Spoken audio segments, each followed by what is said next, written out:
Morning, everybody. This is Theresa Green in life. She was the mother of Octavius Hayes, daughter of Lyda Jones, sister to Loretta Tomlin, and Rosemary Jones. And she was a friend of those who knew her in life, like the Butlers. She worked at the Florida hospital in the labor and delivery department. The department of the hospital that's meant to bring newborns into this world and to help mothers share the miracle of life. That's what Miss Green did for this man right here, strangled the life out of her. This is Theresa Green in death. After that man strangled her, wrapped her body in a sheet, threw her body in the trunk of her own car like a piece of trash, left that car at Walgreens, fled the state to try to escape the crime he just committed. That's why we're here, ladies and gentlemen, and that's why the defendant is charged with first-degree premeditated murder. Judge Munyon read you some instructions a few minutes ago when she explained to you the instruction regarding justifiable homicide.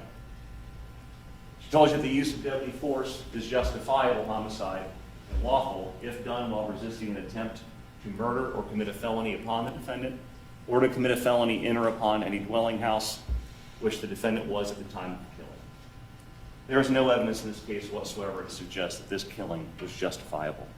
And the judge told you earlier that it is your job to look to the evidence in this case that you heard from the witness stand and saw in the form of exhibits in making your decision. I believe the defense, even in jury selection and opening statement, said you need to look at the evidence presented in this case, and that governs your decision here. You heard evidence that Joseph Butler and Theresa Butler got into kind of a slapping thing in the apartment that night. You heard that they went on the stairwell and they tumbled down the stairwell at some point. You also heard that at the bottom of that stairwell, nothing happened. No one was screaming in pain. There were no punches thrown, no weapons drawn, nothing going on between the victim and the defendant. No indication that the victim was trying to murder the defendant or commit a felony upon him. Instead, they got up, they walked up the stairs, and they went back to Theresa Green's apartment. Additionally, ladies and gentlemen, you've heard evidence from Dr. Utz, the medical examiner, that Theresa Green, the victim in this case, was strangled. That is not the result of somebody defending himself. That is the result or the sign of first-degree premeditated murder. Also, ladies and gentlemen, people who are justified in killing somebody don't, after it's done, take the body, wrap it up, hide it in the trunk, and flee the state. People who are justified in killing somebody don't try to cover the killing up. This killing, ladies and gentlemen, was in no way justifiable. Judge also read to you an instruction. You have them in front of you. You were reading along.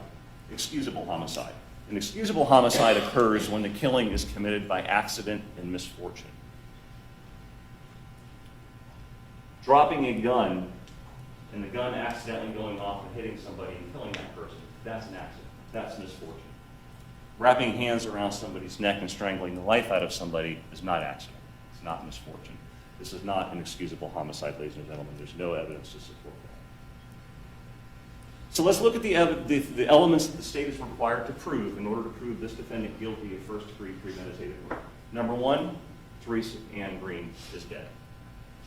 I don't think this element is going to be in great dispute. There's no question she's dead. How do we know that? Well, we know that the person found in the trunk of Theresa Green's own car was an African-American woman about the same body type and age as Ms. Green. We know that she is locked inside the trunk of her own car.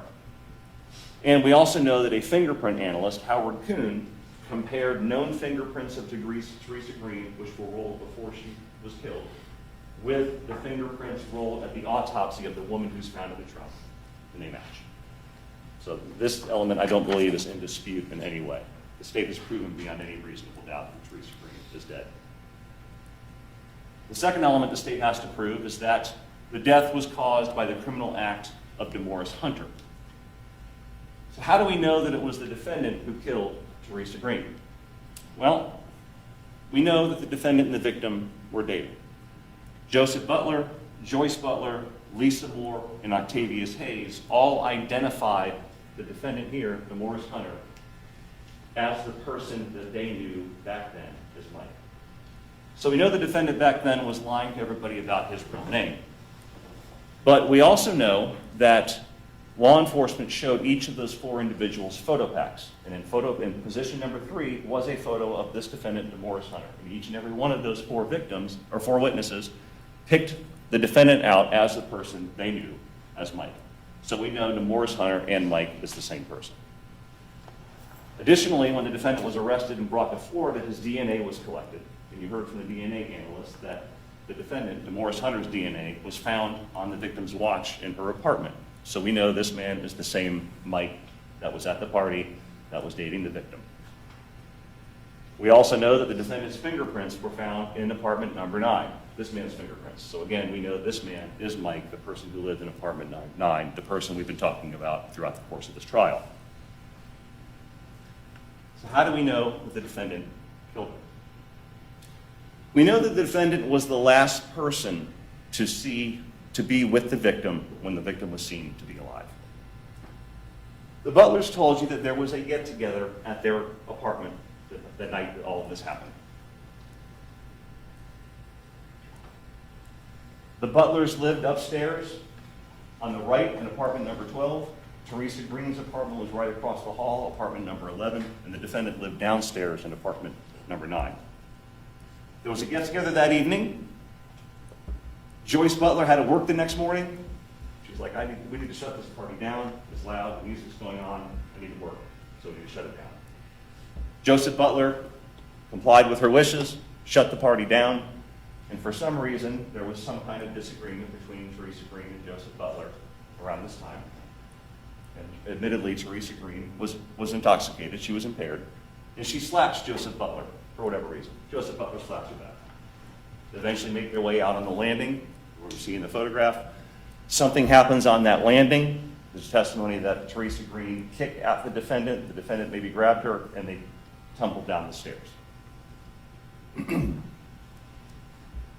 When they got to the stairs, down to the bottom of the stairs, again, they got up. There was no screaming, nobody was severely injured, no one was in pain, there was no fight, punches thrown, weapons drawn, anything like that. They simply got up, walked up the stairs, and went into, the defendant and Theresa Green went into Theresa Green's apartment.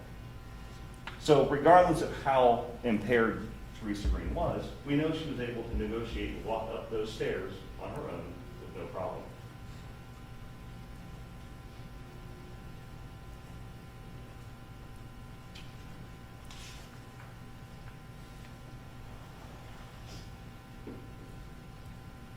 Once the defendant and Theresa Green went into Ms. Green's apartment, Lisa Moore told you that she heard loud voices.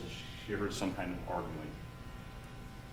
Lisa Moore's 6-year-old son was in the Butler's apartment still. So she goes in, she grabs her son, she goes downstairs and puts her son in her car. She walks back up those stairs and she wants to use the phone to call her brother. She can't get into Mr. Butler's apartment. Either Mr. Butler locked the door or whatever, she couldn't get in. So she knocks on Theresa Green's apartment door. Theresa Green doesn't answer. The defendant answers. And the defendant doesn't say anything like, oh my God, I lost my mind and Theresa's hurt. Come help, call law enforcement, go call 911, whatever. He says to Theresa Green, when she asks to use his phone, he says, it's best you don't come in. He didn't want her coming in to see what he did.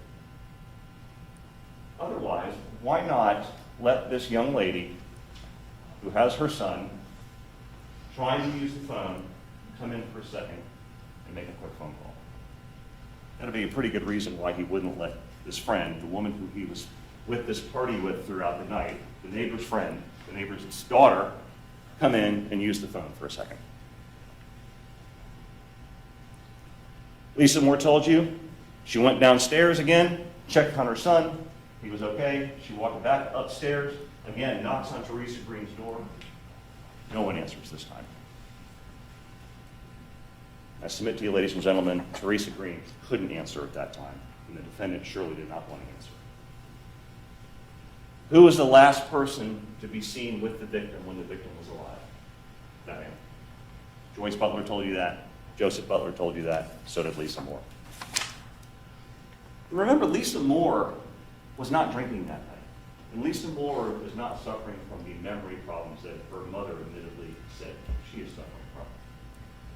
Remember, Lisa Moore told you that when she saw them fall down the stairs, they kind of slid down on their butt. She was asked, did you ever see Miss Green hit her head or on the way down or get injured? And she said, no, I didn't see that. They slid down on the butts. And I expect the defense during their closing argument to bring up that these three witnesses, Lisa Moore, Joseph Butler, and Joyce Butler, had some inconsistencies in their testimony. And they have every right to say that because that's true. They did have some inconsistencies. They had some inconsistencies about some of these small details. How long did you know the victim? They had different answers. How long had you lived at the apartment? They had different answers. How long did you know the defendant? Again, they had different answers. What position were the defendant and the victim when they tumbled down the stairs? Some of their answers were different. Ladies and gentlemen, I submit to you that that's to be expected. This was 24 years ago this happened. It's expected that memories will fade and some of these small details will be inconsistent. But look at the total of their testimony. Look what was not inconsistent. Look what they were consistent about. They all said the same thing about what happened at the party, why it ended, about the slapping, about them falling down the stairs. Joyce Butler and Joseph Butler were consistent about the next morning when the defendant came and asked for Joseph Butler's help in moving the victim's car. The last person to be seen with the victim when the victim was alive was the defendant. So what happens the next morning? The defendant comes over 6:30, 7 o'clock, and remember this party shut down at like 2:30 in the morning, so this is only several hours later. The defendant comes over and he asks Joseph Butler for some help. He asks, hey, I need you to follow me and Theresa someplace in the car. It doesn't say where they're going. The defendant gives Joseph Butler the keys to this white van that the defendant had been driving, the white van that was owned by Henry Fields, a.k.a. Pete. Henry Fields had let the defendant use the van as he needed. So he gives Joseph Butler keys to the van. Joseph Butler gets in that white van. The defendant gets into Theresa Green's car, and they leave together. The defendant's leading. Joseph Butler is following in the van. This is the same van that was eventually found in Houston, Texas, torched, on fire. Joseph Butler said that this was a little unusual because the defendant didn't drive Theresa Green's car. It was also unusual that Theresa Green wasn't there. He didn't see Theresa Green at that point. Why? Because she was already dead and her body was stuck in the trunk of the car. So they traveled to Walgreens in Sanford. The defendant made arrangements to get rid of the victim's body. Body was wrapped in a sheet, thrown in the back of the trunk. That trunk was shut and locked. Law enforcement had to break the window to gain entry and then break the lock to actually get inside the trunk. The defendant didn't just drive the car a block down the street. He distanced himself. He made sure that this car was far away from the apartment, the place that he lived, and the apartment that the defendant and the victim were last seen together inside of. When they get to Walgreens, it's interesting that the defendant doesn't even get out of the car to go inside the store. It's not like they drove 15, 20 miles from Orlando to Sanford for him to go into this specific Walgreens to get something, to justify why they're going there. He doesn't go in, he doesn't buy anything. Joseph Butler goes inside to try to get some Alka-Seltzer because he was feeling real well. He comes out and the defendant is rummaging around the victim's car. Joseph Butler gets back in the van. The defendant then gets back in the van. And they leave this car here at Walgreens. The sole purpose behind this trip, ladies and gentlemen, is again to distance himself from this car and keep that car and the body inside as far away from the place that's associated with the defendant as possible. And he trusted Joseph Butler not to say anything, because Joseph Butler was a friend. Well, thankfully, ladies and gentlemen, when questioned by the police, Joseph Butler did tell the police what happened and did explain about the transporting of the car to Walgreens. Not only did the defendant try to distance himself from this car and the body of the victim that he killed, when he gets in the van with Joseph Butler, he says something very important. He tells Joseph Butler, "I messed up." Well, the defendant was right about that. Joseph Butler said, "Look, I don't want to hear anything else. I don't want to be involved." And this was the first time Joseph Butler said he actually felt concerned. He told you that there was some kind of a plan between him and the victim to go to the car lot this morning and drop the car off.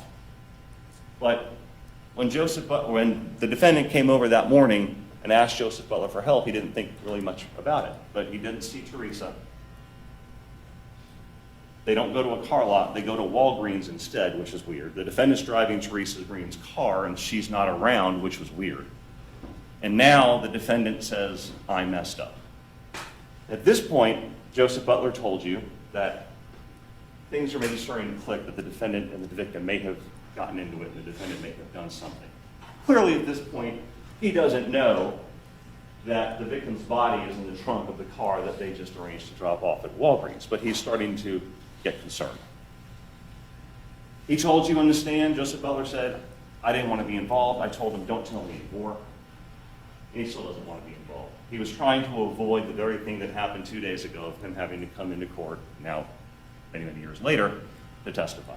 He didn't want to be involved. But we do know that when Joseph Butler was questioned, along with Joyce Butler, he let the police into their apartment, take whatever photos you want, collect whatever evidence you want, dust fingerprints however you want, whatever you need. And we also know that Joseph Butler told the detectives about the party. He admitted slapping the victim, told them about them falling down the stairs, and told them about taking the car to Walgreens that following morning. When Joseph Butler and the defendant get back to the apartment after leaving the car at Walgreens, that's the last time the Butlers see the defendant. Why? Because he leaves, and he flees. He leaves the state.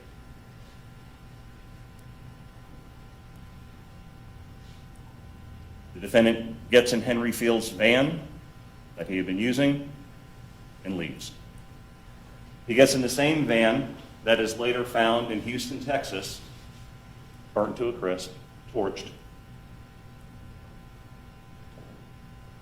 You heard Terry Cool, the arson investigator, who was called to the scene of this fire. She told you that the fire was intentionally set. There was no license plate on the car. The gas cap had been removed. And the fire, there was basically kindling in the back, in the compartment area of that van. That fire was intentionally set. We also introduced the tag and title history.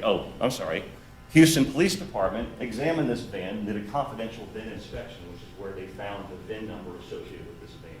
It was based on that VIN number that they determined this was the same van that had been reported stolen by Henry Fields in Orlando when this crime happened.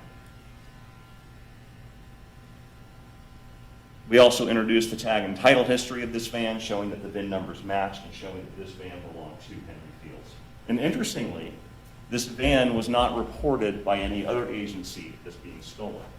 So this is not a situation where the defendant takes the van, drives it to Houston, and some other person just randomly steals the van. If that would have happened, it would have been reported stolen. But it wasn't, because the defendant knew he was the one who stole it.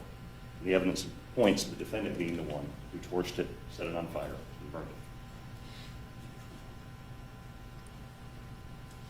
it. Shortly after the van has been found burning, Officer Monroe Gage from the Houston Police Department makes contact with the defendant at a house on Barwick Street. Makes contact with the defendant in a place about 6 or 7 miles away from where this van was located. I think that's just a coincidence that both the van and the defendant are found several states over? Of course not. When Deputy Gage explained to you that when they found the defendant, another officer called him on the phone and said, "Come out the front door." The defendant doesn't come out the front door. He goes out the back door. When officers see him go out the back door, they start yelling at him. They're telling him to get down, comply, listen to our orders. The defendant didn't comply. Instead, the defendant ran. The defendant tried to escape. The defendant only stopped when he learned that there was going to be a canine released who was going to capture him and probably hurt him. The defendant tried to run from law enforcement when they were there to arrest him for the first-degree murder of Theresa Green. It's another piece of evidence to show that the defendant was the one that committed this murder. Otherwise, why run from the police? If he hadn't murdered Theresa Green, if he hadn't stolen the van, why run from the police? He ran because he knew what he did, he knew why the police were there, and he tried to escape the consequences. We call that consciousness of guilt. Going back to the apartment, how else do we know that the defendant was the one who killed Theresa Green? Crime scene investigators came to this apartment and they did their work for several days. They processed the scene, they took pictures, they took photographs, they took swabs from various locations for potential DNA. They processed the victim's apartment, they processed the defendant's apartment downstairs in apartment number 9. Nothing of real relevance was found in the defendant's apartment, except they did find Theresa Green's fingerprint in there, which in and of itself isn't shocking considering they dated and probably frequented each other's apartments. But interestingly, when they processed the victim's apartment, the front door and the only entrance to the victim's apartment was not damaged. The door hadn't been kicked in, the door jamb wasn't broken, it wasn't pried open with a crowbar, the locking mechanism wasn't damaged. Nothing. No indication that the door was forced open to gain entry to Theresa Green's apartment. This shows that some random person just didn't walk up those stairs, kick the door in, go in, and kill Theresa Green. There's no damage. Whoever killed Theresa Green either knew her, was allowed in, or had access or a key to the apartment, like a boyfriend, like the defendant. What do they find inside Theresa Green's apartment? They find a watch. They find a Seiko watch, which was on the bathroom counter. We know that Octavius Hayes picked it up and put it on the counter. Significantly about the watch, though, they took swabs. Well, first of all, we know this wasn't a robbery. We have jewelry that's out in the open. The house was clean, tidy, hadn't been rummaged through. Valuables were still there. So we know this isn't a robbery. Somebody randomly just didn't break in and steal stuff. The watch, they took swabs from this watch and sent to Florida Department of Law Enforcement. And when those DNA analysis was done on the swab from the watch, we know that there was a major contributor of DNA on that watch. That came back to the defendant's DNA. We also know that the watch was broken. So again, is this evidence the end-all be-all smoking gun? No.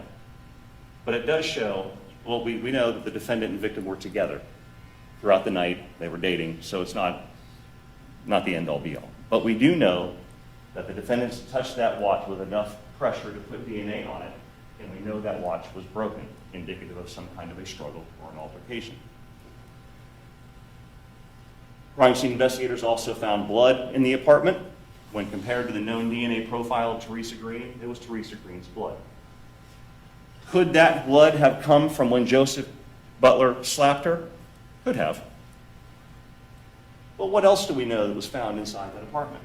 When they walked in, watch, and when they walked in, they found this really big hole in the drywall. Now, Octavius Hayes told you that hole wasn't there when he left. Because remember, he went for a couple days to a friend's house over the weekend, Memorial Day weekend. He said, that hole wasn't there when I left. But when I got back and came and found my mother wasn't there, that hole was there. So we know that that hole was created in a very short period of time, a short window. And we know this hole was not caused by Joseph Butler slapping the victim inside Joseph Butler's apartment. I submit to you that it's reasonable to believe that the hole was created during the altercation that eventually led to the defendant strangling the victim. All the evidence in this case, ladies and gentlemen, points to one person, points to the defendant as being the person who killed Theresa Green.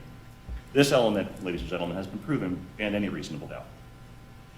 The third element the state has to prove is that there was a premeditated killing of Theresa Green.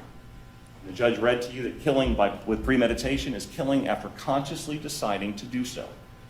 The Decision must be present in the mind at the time of the killing, but the law does not fix the exact period of time that must pass between the formation of the premeditated intent to kill and the killing. That time must be long enough to allow reflection, and the premeditated intent to kill must occur before the killing. The law says premeditation can happen like that. As long as the person has enough time to think about what he is going to do and make the conscious decision to do it, that is premeditation. So what evidence do we have to show that this killing was premeditated? Dr. Utz talked to you about the photographs taken during Theresa Green's autopsy, and he explained to you that there were, in his opinion, various contusions or bruises. There were abrasions, scrapes or marks, and evidence of blunt-type trauma inflicted upon the victim. He explained to you that there was swelling present in the right side of her neck, which he felt was caused by some type of trauma.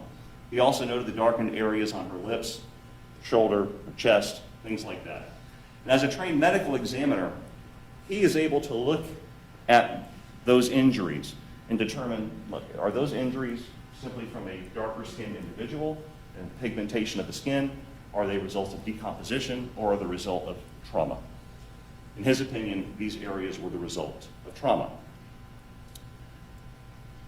Those findings of trauma are also consistent with the physical evidence at the scene, the broken watch, the hole in the drywall. Could some of this trauma maybe have been caused by Joseph Butler slapping her? Maybe the contusion on her lip.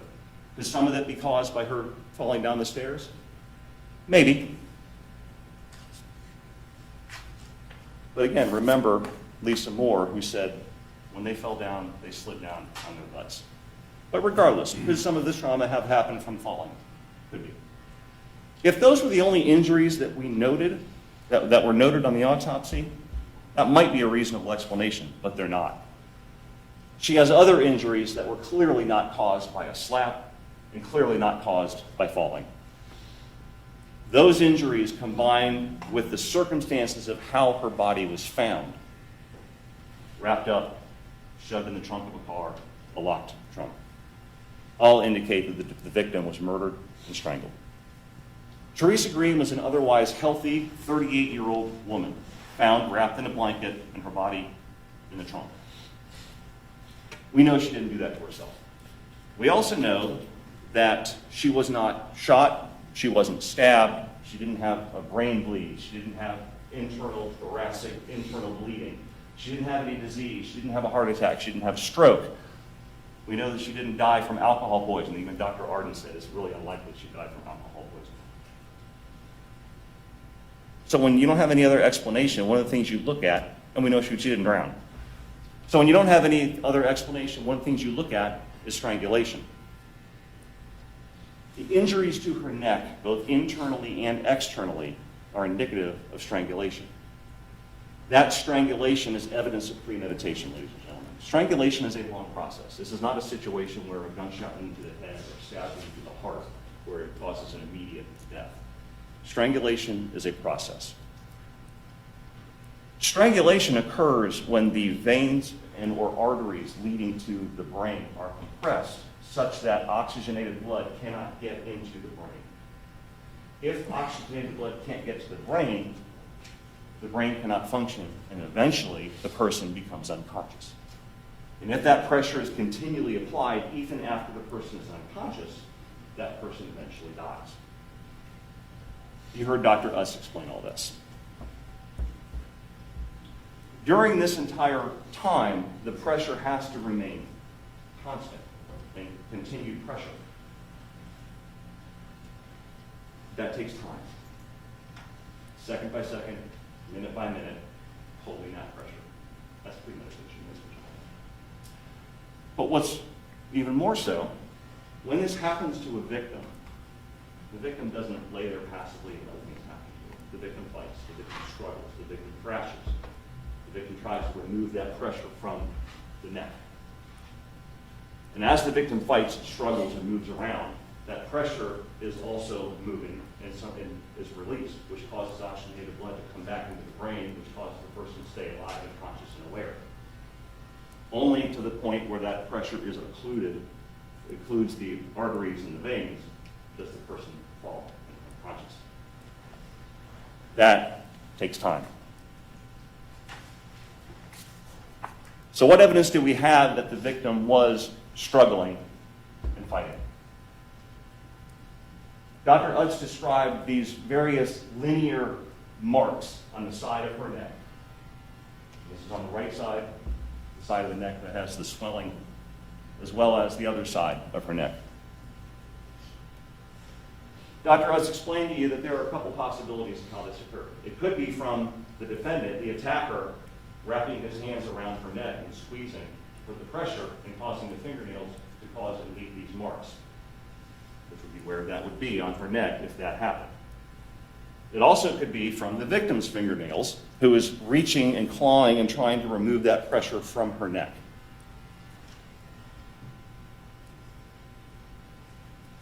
We know Theresa Green was slapped by Joseph Butler. We know she tumbled downstairs. Those actions are not going to cause those linear fingernail marks. What else do we know? Dr. Utz talked to you about the hyoid bone. The hyoid bone is that very protected internal structure around the chin area. And he told you that that area does not receive trauma very easily because it's so high up and is so protected. Dr. Utz explained to you that the hyoid bone is actually 3 different bones. And when a person gets older, in 40s, 50s or so, those bones start to fuse. But a person of her age, Mr. Green's age, they are still pliable and movable, and they have joints in them. Well, he explained to you when he looked at the photographs, and we see here, there was an area of hemorrhage, a dark reddened area of bleeding or hemorrhaging. Dr. Utz explained to you that in strangulation cases, he sometimes finds injury to a hyoid bone. Not always, but sometimes. In this case, there was hemorrhaging there. This injury is not caused by a slap in the face. It's not caused by somebody tumbling down the stairs. That's caused by pressure in that exact area of the throat causing the hemorrhage. The other side shows the same hemorrhaging. Dr. Utz explained to you that that is a hemorrhage and that the hyoid bone wasn't broken, it wasn't fractured, but it was dislocated, it was placed. Why? Because of trauma, because of impact, because of the pressure. Now, Dr. Arden disagrees with Dr. Utz about some of these things, and I'll get into that in a little bit, probably during my second closing. But all of this evidence points to strangulation. And again, it's a lengthy process. The victim is struggling. Every second, second by second, minute by minute, the defendant has to make this conscious decision to maintain the pressure on his veins and arteries in order for the victim to fall unconscious. And even after that happens, he has to maintain that pressure to kill him. That's an opportunity to think. That's an opportunity to reflect. That's an opportunity, if he wants, to spare her life. But he chose not to. He chose to maintain that pressure. That is premeditation. His actions after the murder also show premeditation. After it's over, he doesn't say, "Oh my God, I just lost my mind. I can't believe I did that." He doesn't run out the door, bang on the butler's door, and say, "Oh my gosh, I need help. Please call Theresa's hurt." He doesn't do any of that. Instead, he won't answer the door. He waits until the coast is clear, wraps the body up, throws it in her trunk, and drives the body far away from the apartment. Then flees, leaves the state. Ladies and gentlemen, the evidence has proven that while the defendant was striking and then strangling the victim, he consciously intended to kill her. No other explanation for doing that to somebody. During that process, he had the time to reflect and to think, and he chose not to release that pressure. Based on all the evidence in this case, the state has proven all 3 elements of first-degree murder. The judge read to you an instruction about lesser included offenses. And she read you an instruction about second-degree murder and manslaughter. Lesser included offenses are just that. They are less than the crime charged. The crime charge is first-degree premeditated murder. And if the state has proven that beyond a reasonable doubt, you shouldn't even look at the lesser included offenses, because the judge will tell you that your verdict should be for the highest offense that has been proven beyond a reasonable doubt. Because the judge has read to you some of these things, and you read them, you have them in front of you as well, I'm going to just briefly touch on the lesser included offenses. There is second-degree murder, and second-degree murder doesn't require any proof of premeditation. That's why it's a lower crime. And the example I think that Mr. Marrero may have used to some of you in jury selection, the typical example we hear is that a man gets home, walks in the bedroom, sees his wife in bed with another man, they're naked, there's a gun right next to him, without thinking he reaches over, grabs the gun, and fires. No time to think, no time to reflect, no time to think, oh my gosh, this is what's happening, and I'm going to do this. He just reacts. That is the second-degree murder. We don't have that situation here, ladies and gentlemen. We have much more than that, because in this case, we have strangulation, we have thought, we have a conscious decision to maintain that pressure. He is guilty of the higher offense of premeditated first-degree murder. Manslaughter, she read to you that instruction as well.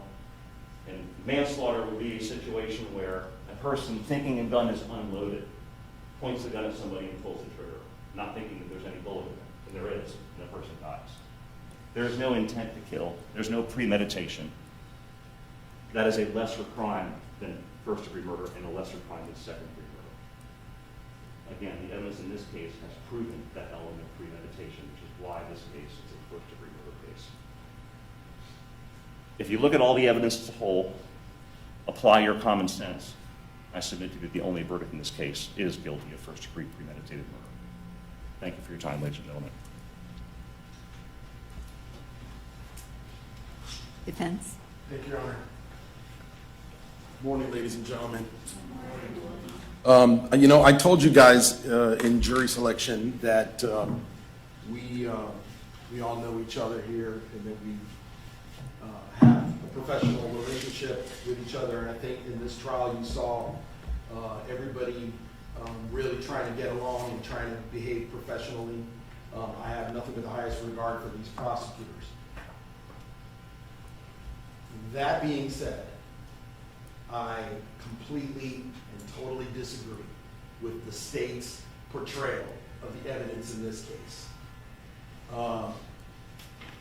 What you just heard in closing argument was a whitewashing of facts, covering up all the details that make any difference. Fortunately, all of you were here and heard everything that actually came from that witness stand, not a retelling that you just heard.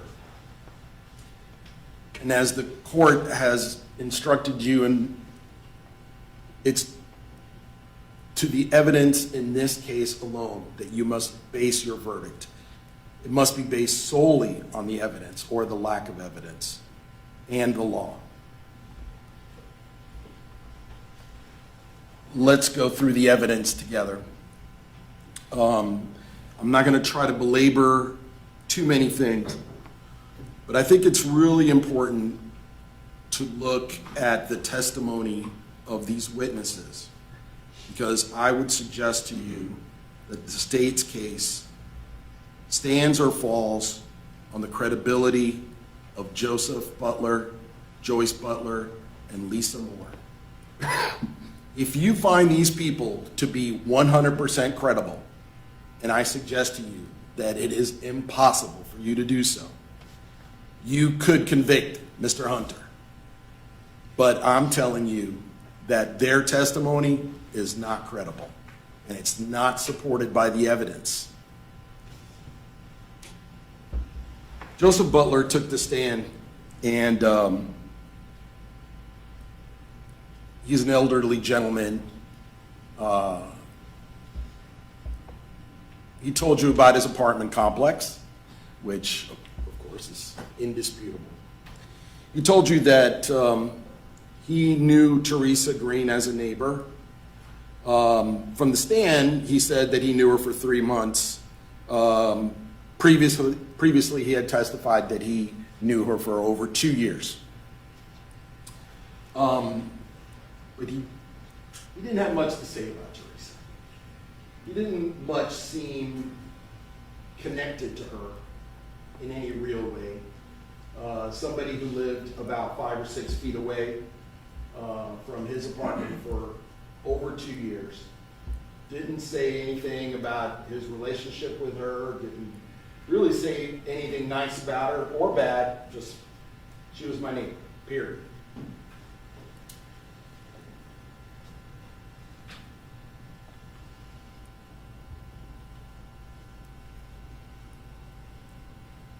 It doesn't appear as though Mr. Butler bothered to read the statements he had given to law enforcement or read the transcript of the deposition that he gave years ago. He took the stand and he said, "Oh, my memory is clear. I remember everything better now than I did back then." I am quite certain that he had those transcripts in his possession, and he just couldn't be bothered to read them. I suggest to you that he really did not appear to care very much. He certainly didn't care about being here. He made it very clear to all of you that the reason he didn't ever call the police for this whole thing was because he didn't want to end up on this witness stand. And we'll talk a little bit more about that. He claims that he knew Mike, who is, of course, Demorris Hunter, that he knew him for about 3 weeks. And I would suggest to you that given the fact that he didn't really say anything about his relationship with Mr. Hunter, either good or bad, that he really didn't have much of a relationship with Mr. Hunter at all. I respectfully disagree with Mr. Buxman's portrayal of them as being friends. Apparently, they were going to have a barbecue. I don't know if that's true. You don't know if that's true. But that's what he says. And then he went to Publix with Mr. Hunter and bought some meat. And by the time he got back, Theresa Green was well drunk. It sounded like, and I ask all of you to rely on your own recollection of the facts, it sounded like that probably happened in the early evening of the Saturday, May 26th, 2002, when this is all alleged to have happened. It's probably true that Theresa Green was drinking a lot and that she probably was pretty drunk. He goes on to describe this get-together, which for some inexplicable reason he refused to refer to as a party, that it was going on for some time. They were listening to music, apparently quite loudly, well past 10 p.m. on Saturday night. Apparently he's drinking. Apparently Miss Green is continuing to drink. He admits that Demorris Hunter, known to him as Mike, was not drinking.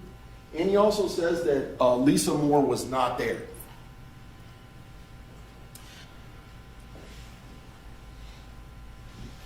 He told you that his wife got up a couple of different times to complain about the music. Now, it is, I think, reasonable to assume that by the time she got up the second time, after 2 o'clock in the morning, and this party was still going on, and she supposedly was supposed to go to work the next morning, that she was probably pretty upset. I remember waking up my dad from when we were kids. He would go to bed early and we'd be watching TV and laughing and whatnot. If we woke him up, he'd be pretty upset, right? Because nobody likes to be woken up. So I think that's exactly what happened. Joseph apparently was also pretty upset because he, from all appearances, wanted the party to keep going. He slams the door to the bedroom, and that's nothing he admitted. That's what we got from Miss Butler. and then orders everybody out of the apartment because his wife's angry. And I don't know what this says about Theresa Green, other than I guess she's a pretty ornery drunk. Because when Mr. Butler orders them all to leave, she hauls off and slaps him.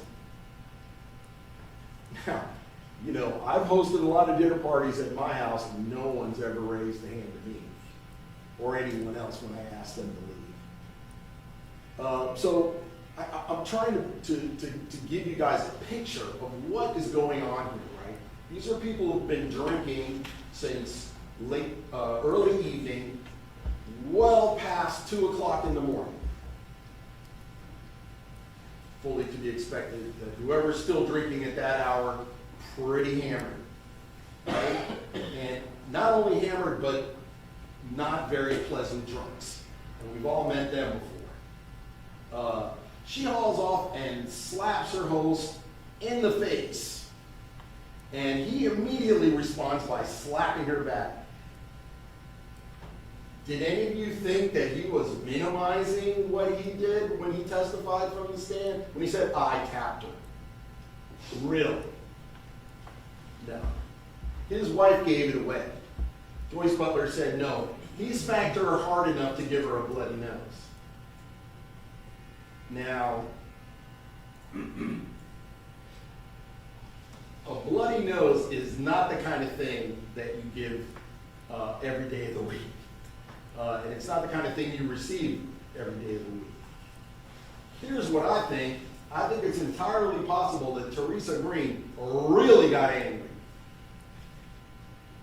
when she saw the blood coming out of her nose. Or her lip. We don't really know exactly where it happened, but Joyce Butler said it was coming out of her nose.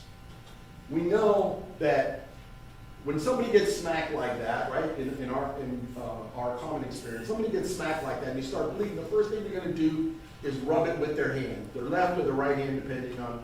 They're going to rub it with their hand, look at their blood, and go, look what you did to me, right? I mean, they're going to get angry. And we know that that's how Theresa's blood got on the door, right? It was only a little bit. I mean, it wasn't a ton. It was just a little. You saw the photograph. It was a tiny little smudge of her blood got in there. Detective Bergen talked to Joyce Butler, and she agreed, yeah, that's how the blood got on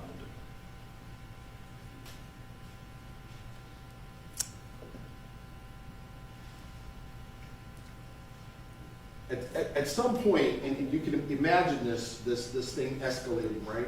Starts off with Joyce Butler angrily waking up at 2:30 in the morning and asking her husband to please turn the music down again and please get this party over with so I can get to sleep, so I can go to work tomorrow.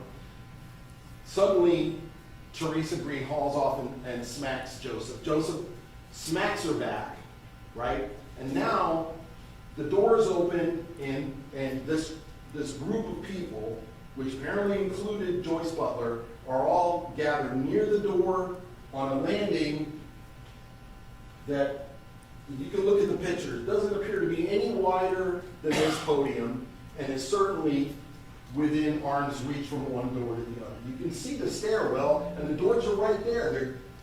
They can't be more than 5 feet apart.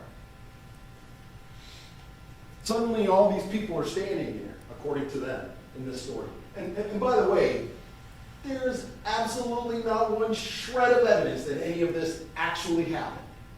Okay? We just have to take their word for it. We don't really know what the details are. We just have to take their word for it. Or not. But the story that they're telling you is that somehow they end up on this landing, and for some unknown reason, according to Joseph Butler, Theresa decides to take her anger out on Demorris Hunter, who's done nothing, isn't drinking. No one even attempts to accuse him of being belligerent or being rude or being angry at her or having any dispute with her of any kind. That's probably true, right? There's one good way to tell the difference between when people are making things up and when people aren't making things up. And one of the ways is if people are telling you things which definitely help them, they might be lying. Whereas if they tell you something that really doesn't help them in any way, it's a lot more likely that it's true, right? Because why would they say it? In other words, when people have motives to lie, that's when they lie. People don't lie just for no reason at all. And when people are motivated to tell the truth, they might tell you the truth. That's not a hard rule, but it's not a bad way to look at things. And according to Mr. Butler, she not only, who by the way also had testified that Mr. Hunter was trying to restrain her from attacking him. Mr. Butler goes on to add that for no apparent reason, she, Theresa Green, kicks Demorris Hunter down a flight of stairs.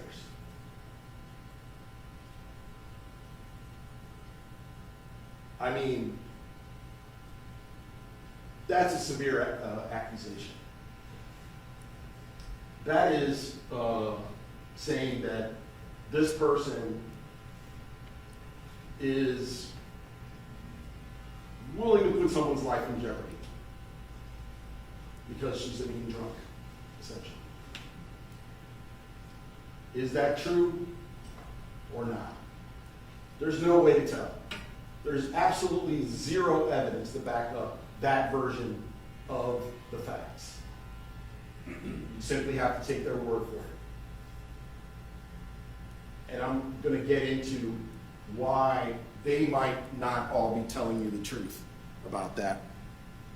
In any case, his story is that the two of them go tumbling down the stairs, head over heels, the way he described it, one over the other, until they land all the way down at the bottom of the stairs. And then they get up and walk back. And he has no interest in knowing anything else that happens after that. He's like, well, I was done. I closed the door, went back into my apartment, and got myself another drink.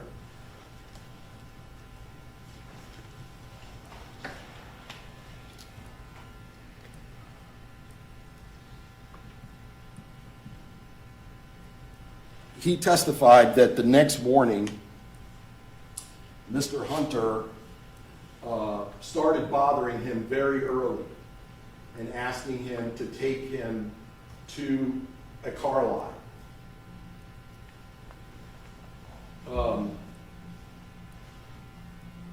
When Mr. Butler testified about having had a conversation with Theresa Green about returning her car to a car lot the next day, that was the first time anybody had heard that story. He never told that to the police. He never told that to the attorneys that deposed him. He never even told his wife. I'm pretty sure he had never told that to the state attorney's office either. He got up here and pulled that one out of thin air. Why would he do that? Trying to make himself look good.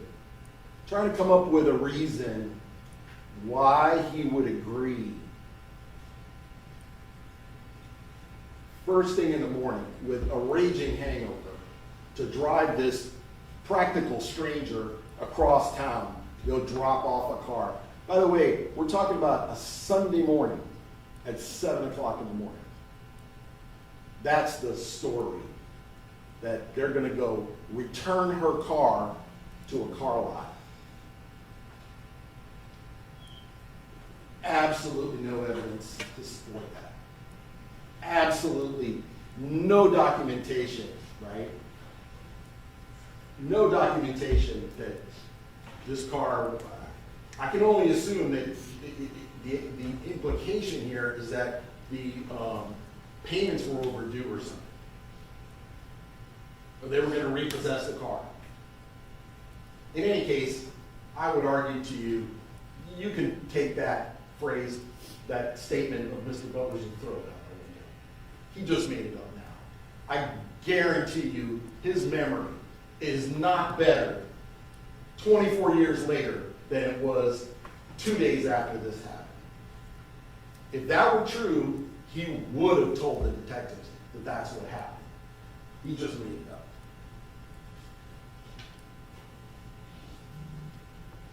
He claims that Mr. Hunter comes into his bedroom and just tells him, hey, I need you to follow me and Theresa in my van. And he says, okay.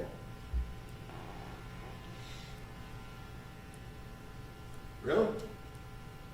Does that sound like the kind of thing that any reasonable person would do? What the hell are you waking me up for on a Sunday morning? I didn't get to bed till 3 a.m. I'm not driving anywhere. Plus, what are you asking me for?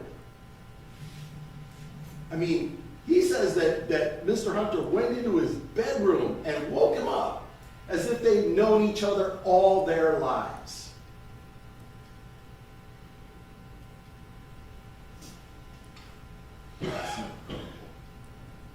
He also said that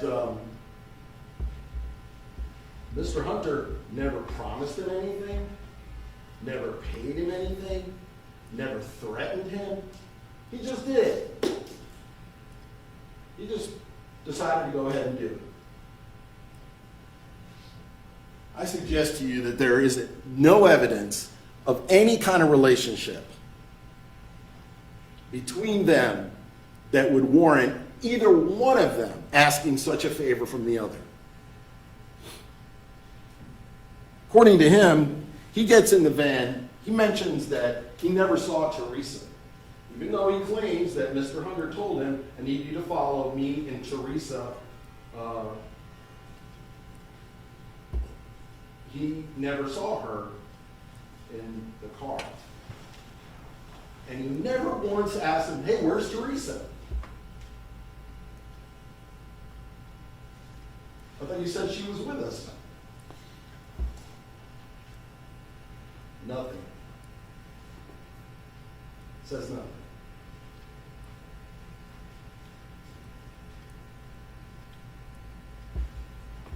They get to this Walgreens all the way, and by the way, you know, anybody who's ever driven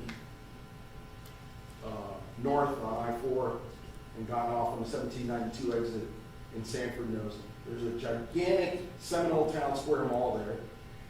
It's been there as long as I've been here, and I've been here 50 years, with a huge parking lot. And all kinds of places, all the way down from I-4, all the way into Sanford. Very strange place to drop off a car, right? Does Mr. Butler ask him, what the hell are we doing at Walgreens? Doesn't ask him. Doesn't ask him. Not curious at all.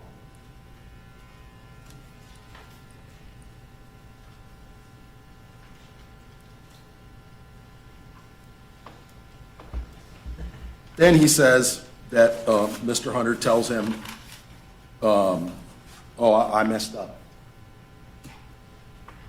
What could that possibly mean? What do you mean I messed up?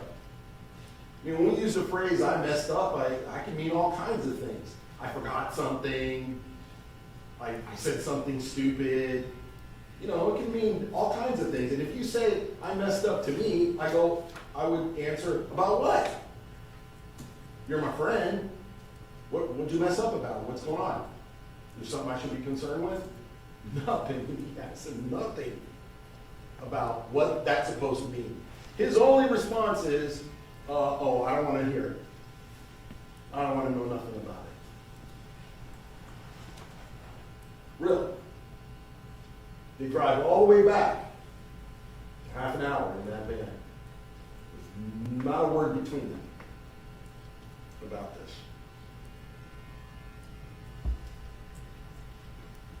I think that story is highly suspicious. Mr. Butler did admit, when I cross-examined him, that the apartment that he and his wife lived in was owned by Florida Hospital. That both of them were employees at Florida Hospital. And that if Florida Hospital got the idea that they had been involved in a crime, that they were in trouble, that they could lose their job and get kicked out of the apartment, both. He admitted it, and so did Joyce Butler, right? So, that, I would argue, ladies and gentlemen, is a motive to lie. That is a motive to protect yourself. That is a motive to stay out of things. You would think it would be a motive to say to Mr. Hunter, no, I'm not going anywhere with you unless you tell me where Theresa Green is. Right? No. Never bothered to ask him. But what else could that motivate him and Joyce and even Lisa Moore to do in order to protect themselves from losing their jobs, which most likely didn't pay much, and being thrown out of an apartment? Both, if they got in trouble. What would that motivate them to do?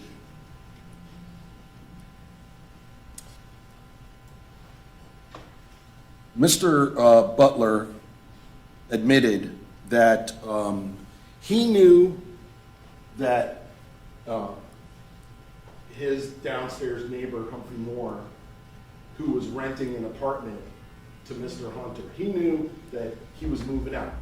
He knew that his lease was over at the end of that month, which was essentially that week, and that they would, because Mr. Hunter was renting from Humphrey Moore, that he would have to move out too. He knew that. And even though the prosecutor tells you that Mr. Hunter fled town, the fact is, we don't know when he left. He could have left Sunday morning. He could have left Monday morning. If Mr. Butler had called the police Sunday morning, when he got back to his apartment with a concern about what might have happened to Theresa Green, if he had called the police then, the police might have met Mr. Hunter at his apartment as he was moving out. Or we would know for a fact that Mr. Hunter had left Sunday morning. The fact is, he didn't call the police. And when he got back and told his wife about what had happened and what Mr. Hunter allegedly had said, I messed up, the two of them apparently sealed a pact between the two of them, never to speak to this, about this to anyone. You would think that Joyce Butler would look at her husband and say, what are you telling me? What do you mean Theresa wasn't there? Where is she? Right? This is her neighbor. Here's what it would have taken for them to find out if Theresa was there.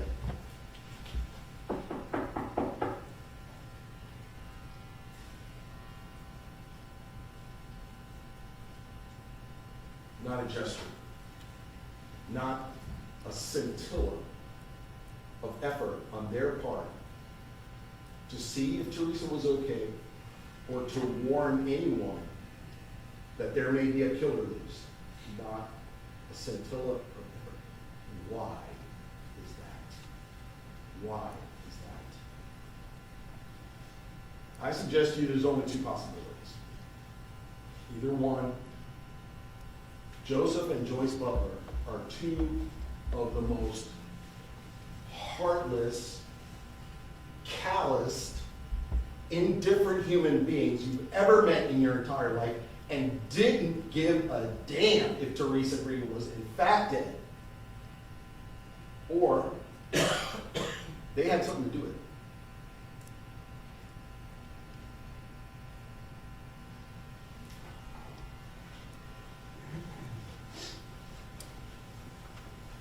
Lisa Moore, one last thing. Not only did Joseph Butler not call the police, and apparently agreed with his wife to make sure she didn't call the police. When the police did get involved and asked him to provide a DNA standard so that they could exclude him as a possible suspect, he refused. And what is more, right up until this case started, here in 2026, Joseph Butler, who's still alive, could have provided a DNA standard at any point in time. He could have provided his fingerprints, which he never did, to law enforcement. Those fingerprints could have been compared to the prints that they found on the car in the parking lot. That one print that they got, it was a clean print that was definitely, positively not Demorris Hunter's fingerprint. He could have submitted his print so that they could compare it, right? He never did. And still hasn't to this moment. Lisa Moore was the next one to take the stand, and she testified that she didn't know Theresa Green before she died.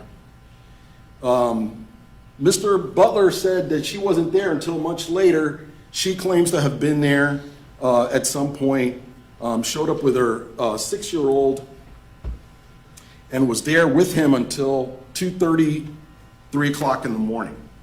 She doesn't remember anything about any of the details about the argument, how it got started, and apparently she was sober, but in any case, she doesn't remember what was going on. She doesn't remember Joe slapping Theresa Green, and clearly didn't remember anything about her, about Theresa Green having a bloody nose or bleeding from the lip. She says that Mike and Theresa fell down the stairs like everybody else. I don't know. It doesn't seem reasonable to me to think of two adults sliding down a staircase on their butts, facing each other like they're on a seesaw. My common sense tells me that didn't happen like that. That doesn't make any sense. People don't do that. If you're on your butt, you might go down one stair, right? You're not going to go all the way down a staircase like that. What are you, on a toboggan or something? Her story just doesn't make sense. I don't know if she saw it or not, to be honest. And y'all don't either. The state's asking you to take her word for it. I suggest that there are reasons which might drive both Joseph Butler and Joyce Butler and Joyce's daughter Lisa Moore to come up with a story and to blame Demorris Hunter. I don't know. It struck me as, at the very least, extremely irresponsible of her to put her son, an 8-year-old son, in a car in the parking lot at 3 o'clock in the morning. As a father of two, I can guarantee you that I would never think to do such a thing.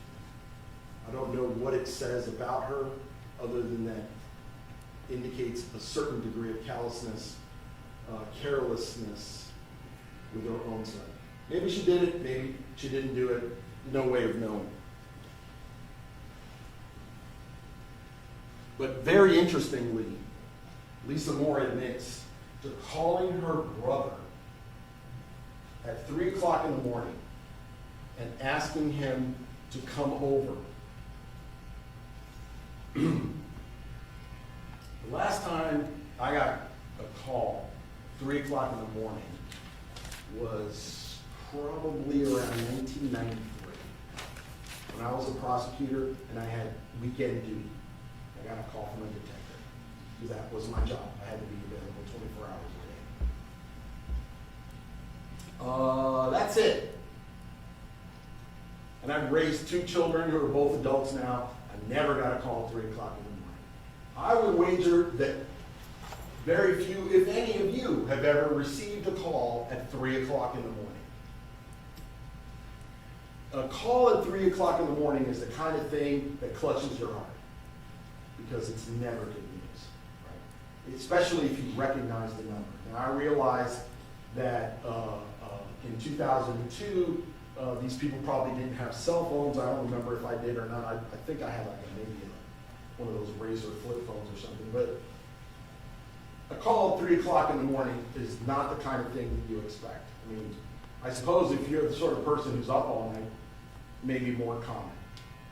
Generally speaking, pretty rare. So what on earth would provoke Lisa Moore to call her brother at 3 o'clock in the morning, not just call him at 3 o'clock in the morning, but call him and ask him to come over? What could have happened? She says that the reason she disturbed her brother at 3 o'clock in the morning was because she was concerned that Joe Butler might be violent with Joyce Butler. And she wanted him to just check on that. And Joyce Butler didn't remember a whole lot of things. But when I asked her about that, she just laughed. She was, and here's the thing, like, if you've ever been in an abusive relationship with somebody, and I hope that none of you ever have, but if you've ever been in an abusive relationship with someone, and somebody asks you, you know, your reaction is going to be pretty quick. Your reaction is going to be pretty definite. You know what it's like to be abused by someone, to be hit by someone. And she clearly acted like that has never been a concern of hers. So I don't think you should believe Lisa Moore's excuse for why she calls her brother at 3 o'clock in the morning. And by the way, he ends up coming over from wherever it is that he lives. He drove over there at 3 o'clock in the morning to check on his mom. She didn't call him. She didn't call him to say, hey, I'm in trouble, right? She didn't call the police to say, hey, this guy's hitting me. She didn't do anything. I suggest that is not why she called her brother. Now, I don't know why, but there's a possibility.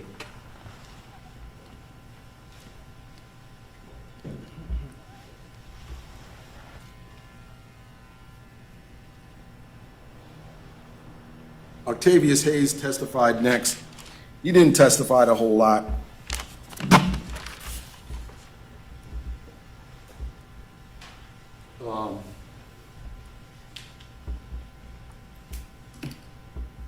Octavius is clearly an unfortunate victim, not just of his mother's untimely death, when he's, at such a young age. But he was exposed to what I think can only be characterized as a just inhuman amount of callousness for the Butlers. Now, these people who had every reason to suspect that something had happened, so they say. When this young man shows up at his mom's apartment, finds the door open or unlocked, goes in and and he finds some damage to the drywall, her watch on the floor, and her purse overturned. And he goes right next to his neighbor's door and asks them. The two of them respond when asked, "Have you seen my mom?" The two of them respond, "Oh, no, we ain't seen her."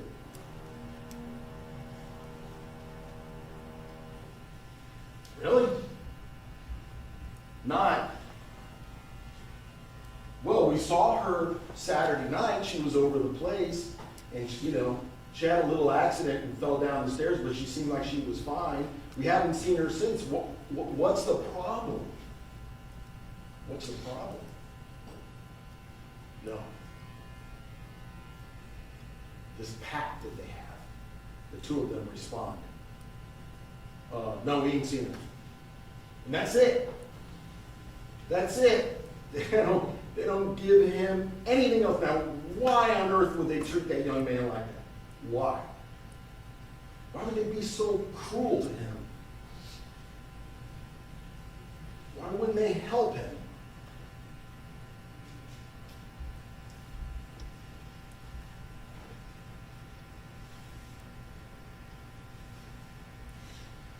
I'm still going through the witnesses one by one with you. The next person that testified after Octavius was Mr. Filippucci. And this is a rhetorical question, but I wondered, how many of you noticed that he was the lead homicide detective in this case? He's now retired, he's a pool attendant in the villages, but he was a homicide detective, and he was the lead detective in this case. I don't think he was on the stand for more than about 10 minutes. Said almost nothing about what he had done in this investigation. Didn't even mention the fact that he had taken multiple interviews of the Butlers and why he had taken multiple interviews of the Butlers. I thought he was going to come back to testify to more. It's not uncommon for detectives to do that, by the way. They start, they tell you some part, then the witnesses who are going to actually testify, and then they come back and then they testify about what those people told them. That's pretty commonplace for us. But he never came back. He never talked about any of the stuff that he did, with the exception of going into the apartment and the photo lineups and the fact that the purse was emptied and on the bed. By the way, about that purse, I want you guys to have a look at the picture again when you go back there. Because it stuck with me that not only is the purse overturned, right? Like, if you're looking for car keys and you want to get them really quick, take the purse, dump it, stick your hand in there, grab the keys and go, right? No. If you look at the picture, you'll see that it appears that every single document in that purse that had been folded up was unfolded and spread out. It looked an awful lot like somebody was looking for some document. Even her driver's license was pulled out of the place, with the little clear plastic cover that we all have. It had been pulled out from there and left neatly on the bed. Right? Whoever went through that purse touched and rummaged through every document, including the driver's license, in the purse as though they were looking for something. I have no idea why that's the case. I have no idea why. But guess who's the only person who's got a fingerprint on any one of those documents? Octavius Hayes. Not Demorris Hunter. Not on a single document. Zero evidence. Zero evidence that he touched that purse or touched any document in that purse. Zero.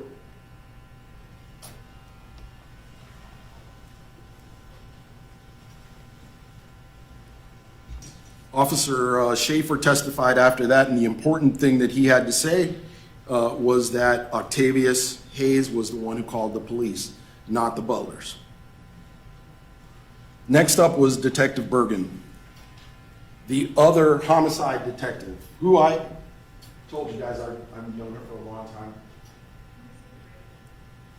Your Honor? Yeah, I think it is about time. Ladies and gentlemen, we'll take a 15-minute recess. Do not discuss the case among yourselves. Don't discuss it with anyone else. Do not do any independent research while you're away from us. Leave your pads and pens on the chairs. They will be there when you return. Jury exiting.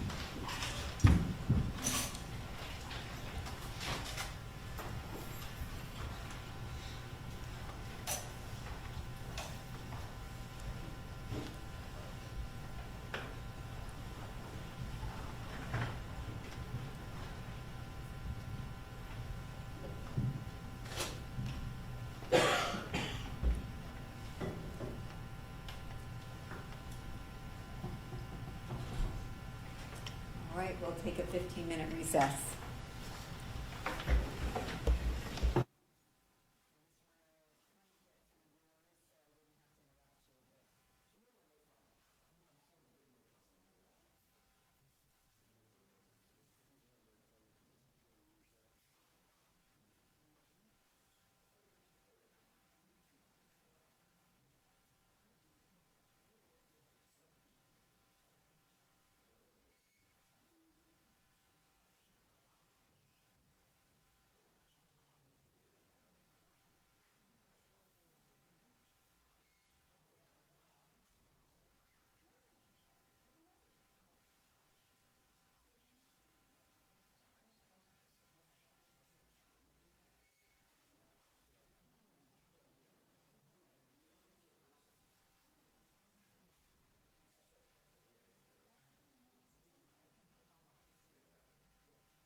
Theresa Ann Green.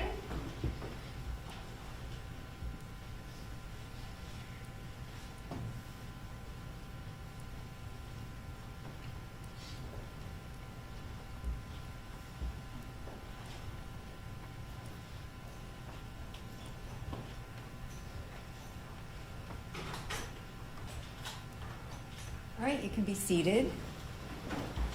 Mr. Marrera, you may resume. Thank you, Your Honor. Ladies and gentlemen, I just want to express that I really appreciate your patience.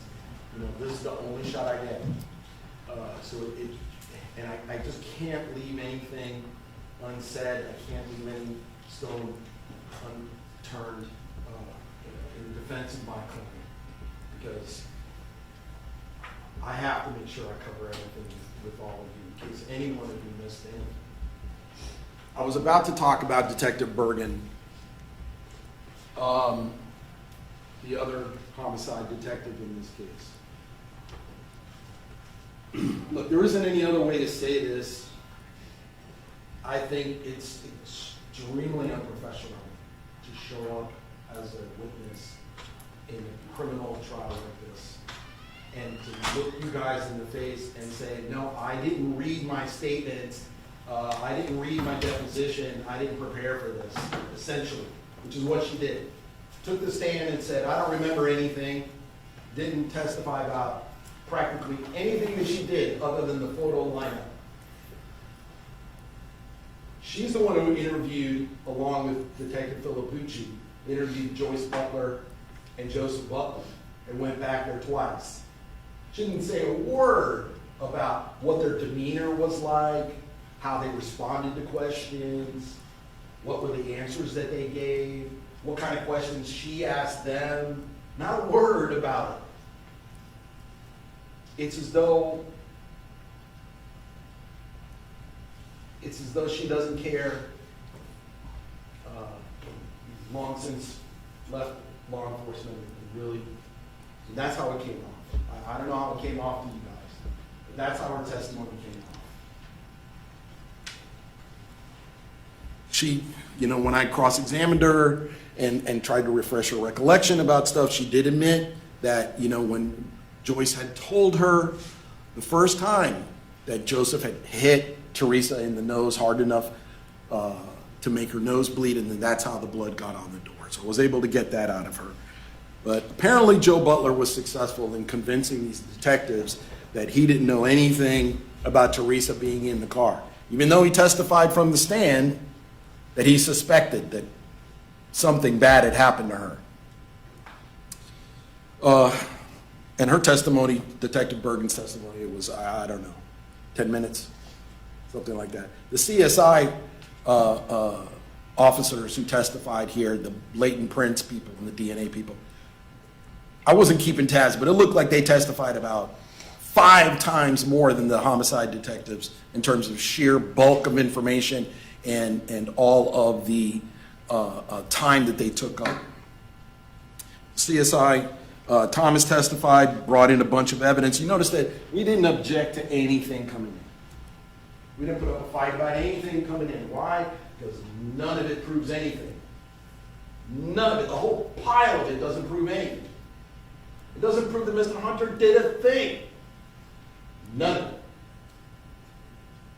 The only evidence that shows up with Mr. Hunter's DNA on it is her watch. And we know that the two of them were seeing each other. And it takes nothing more than a brush of one hand to another to leave a sufficient DNA on there for a sample. That's all it proves. All it proves. You notice the pictures of that bathroom that were taken by some of the CSI. If you walked into that apartment, there was blood everywhere, and there's blood all over the bathroom and everything, you would have something really to suspect. But you see exactly the amount of blood that you would expect from somebody who staunched the flow of blood out of her nose or off her neck. Tiny, tiny, tiny.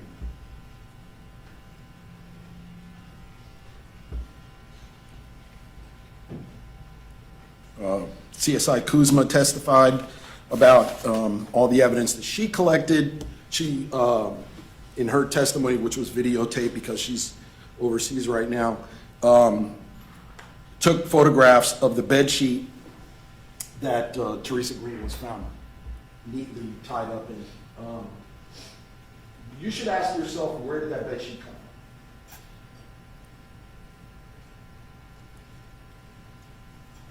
Where did it come from?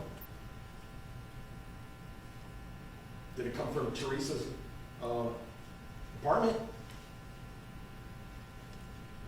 Was there, I mean, I don't know, I suppose not everybody buys their sheets in sets. I always have. I think most people do. So they match, right? You know, the heavy sheet, the flat sheet, the comforter all match, right? So if you look in Theresa's apartment and you see other sheets that match that sheet, then you'd say, oh, it came from Theresa's apartment, right?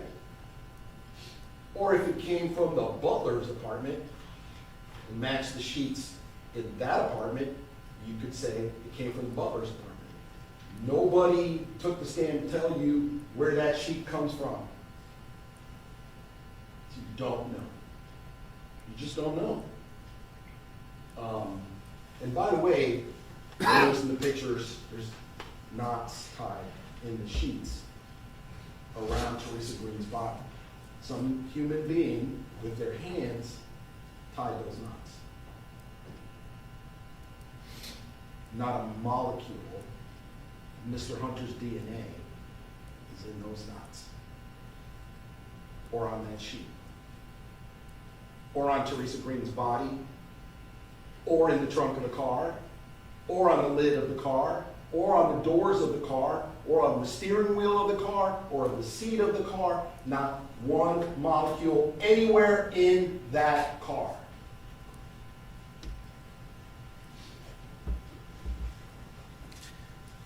Next was Joyce Butler. I don't know what you can make of Joyce Butler's testimony.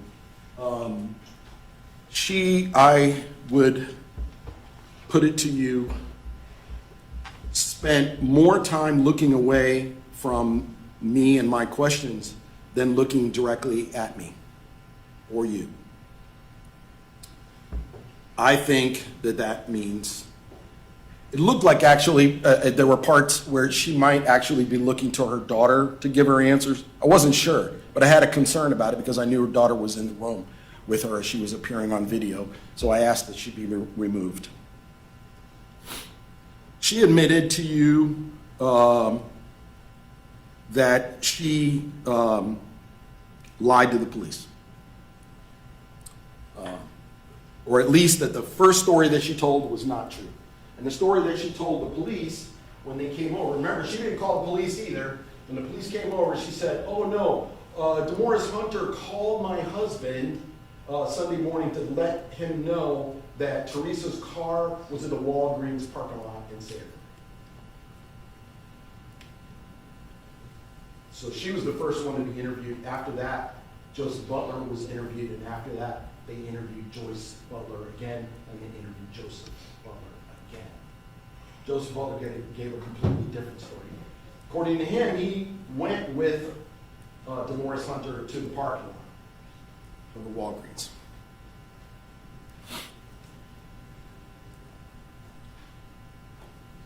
Joyce Butler also had copies of her previous statements and her deposition, and said she didn't read them before she swore under oath to testify in front of you.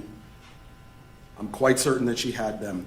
I was a tiny bit concerned that maybe she didn't read, and that's why she hadn't read them.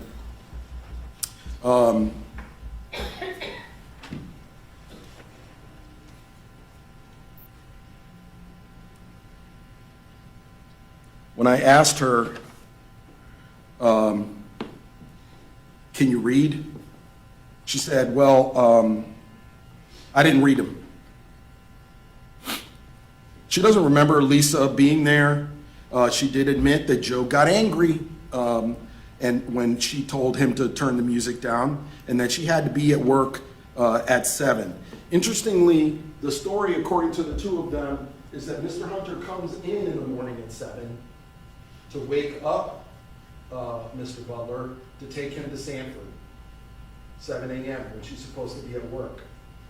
And then he's gone for an hour, comes back, she's still there. She hasn't gone to work. That, I think, makes you question whether the story about her having work at 7 o'clock is true or not. The evidence is that she didn't go.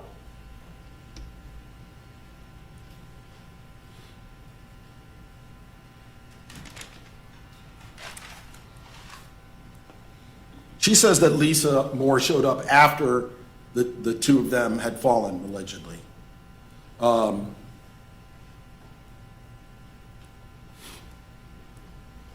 They decided, apparently on their own, when I asked, did you guys agree to not call the police? She said, no, we decided on ourselves that we were not going to call the police. Neither one of us was going to call the police. And when I asked her about, have you guys ever spoken about this again? Her response was, no, we've never spoken about it again. We don't talk about that. I suggest to you that her testimony as a witness, both her and Joseph Butler, is not to be trusted. These are not people that you should rely on in any important decision. And that's how you should consider the evidence that comes from a witness. You should say to yourself, do I trust this person? Would I trust this person with something important? Oh, I don't know, like the life of someone accused in court? Would I trust this person?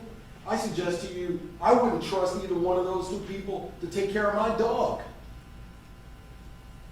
let alone state the life of a human being on their testimony. Because without their testimony, what we've got is a car in a parking lot with no connection to Mr. Hunter whatsoever. None.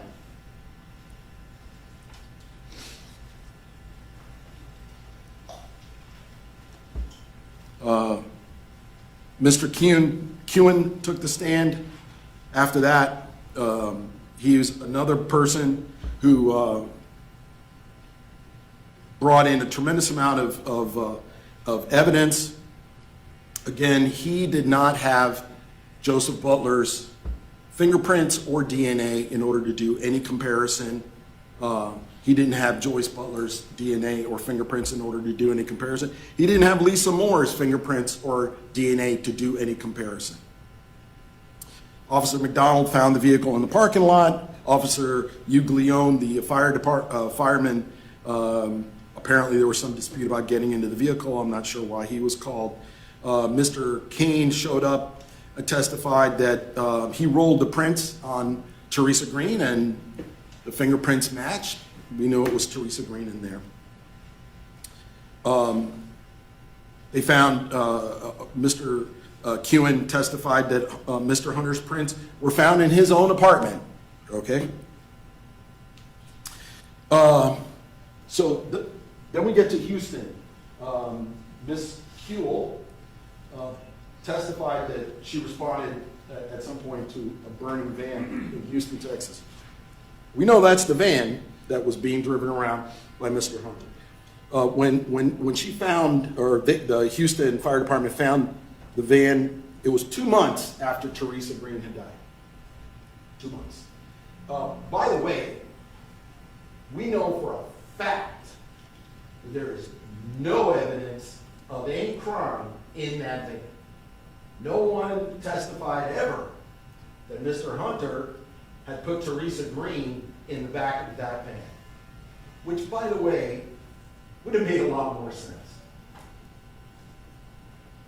According to Joseph Butler, he claims that Mr. Hunter moved Theresa's 200-pound dead body down a set of stairs and put her body in the back of her own car by himself. Not an impossible feat, but certainly not an easy one. Why would Mr. Hunter involve the Butlers? Why? When he's got a van. If he killed her, all he had to do was carry her out to his van, put her in the van, and take off and dispose of her body anywhere between here and Houston. Oh, I don't know, Louisiana? lots and lots and lots and lots of places to dispose of a body. But instead, he calls those two people and gets them involved. Why? Why? Why does he have to get rid of Theresa Green's car? What does that prove? It doesn't prove anything. He's got a van. He doesn't need to do that. And that's what you have to ask yourself. Like, does this story that the Butlers are telling you make any sense? Why would he do that? Why would he trust them with that kind of a confession? He could trust them to keep their mouths shut? They owe him nothing. They know him barely at all. The first thing they would do is call the police. At least sensible people would. Decent people would. They would call the police right away. That story doesn't make any sense. Officer Finch came in, told you about the VIN. Officer Gage came in and told you that when he showed up with FBI agents at the house in Houston, Texas, almost a year later, I'm guessing, he didn't say, I'm guessing they banged on the door, said, we've got a warrant for your arrest, and Mr. Hunter takes off back out the back door. I would suggest to you that that proves nothing. I would suggest to you that plenty of people, if police show up at their door with a dog and a bunch of agents, might get scared and might take off. Doesn't prove a thing. He never said anything about Orlando. He never said anything about Theresa Green. All that the state attorney's office is trying to get you to make a connection here, that a year later, suddenly he's running from this. You don't know if he was wanted for something else. Maybe he had a suspended driver's license. Maybe he had outstanding tickets. You don't know.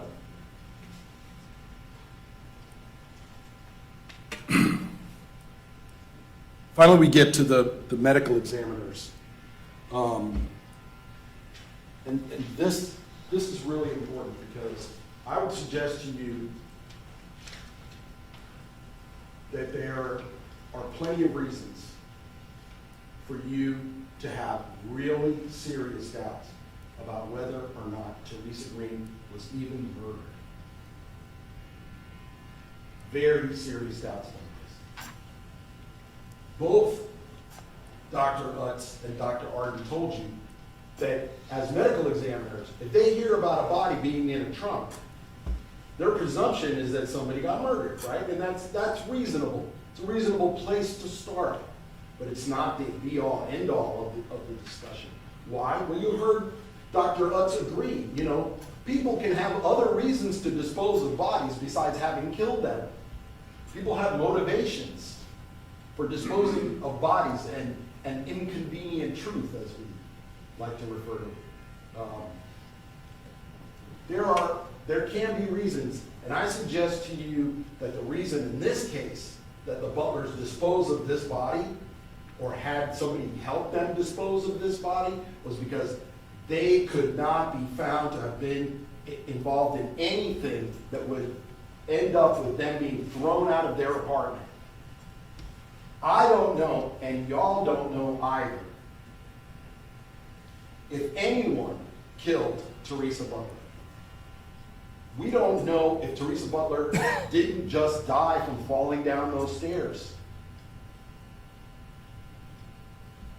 Remember, she and Joe were involved in a fight. Joe had smacked her. She was really drunk. And she was pretty angry, and so was he.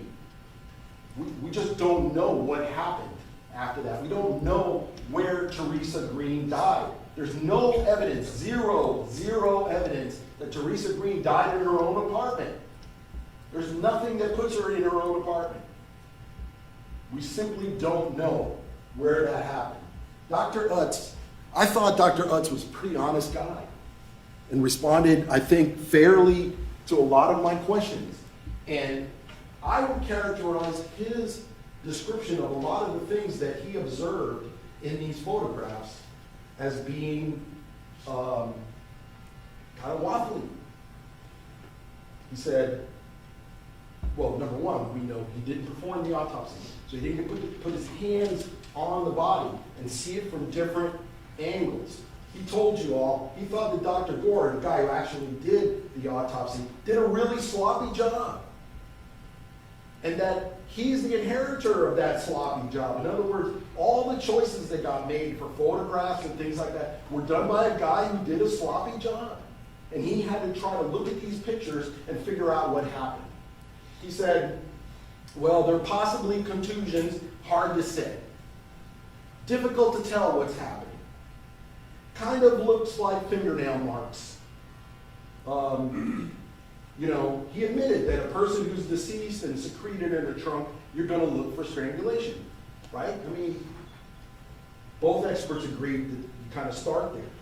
But you can't tell what happened from a photograph.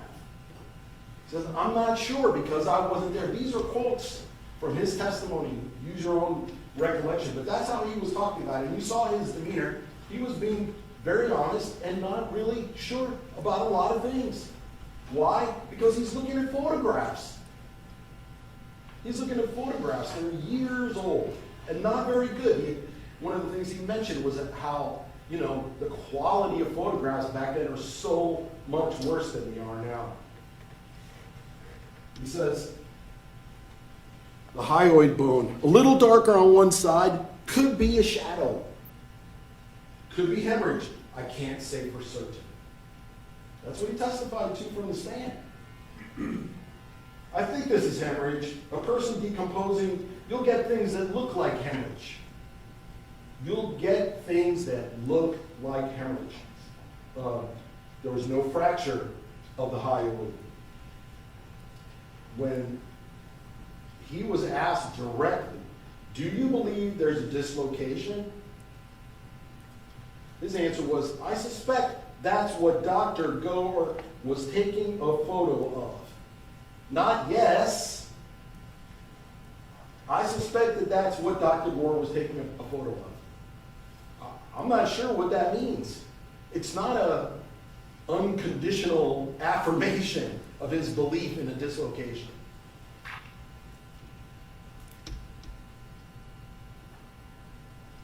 He talked about petechiae. Most cases of strangulation have them. Remember, the petechiae are little bursts, blood vessels in the skin and eyes that frequently accompany a person who's been strangled. None. He didn't see any.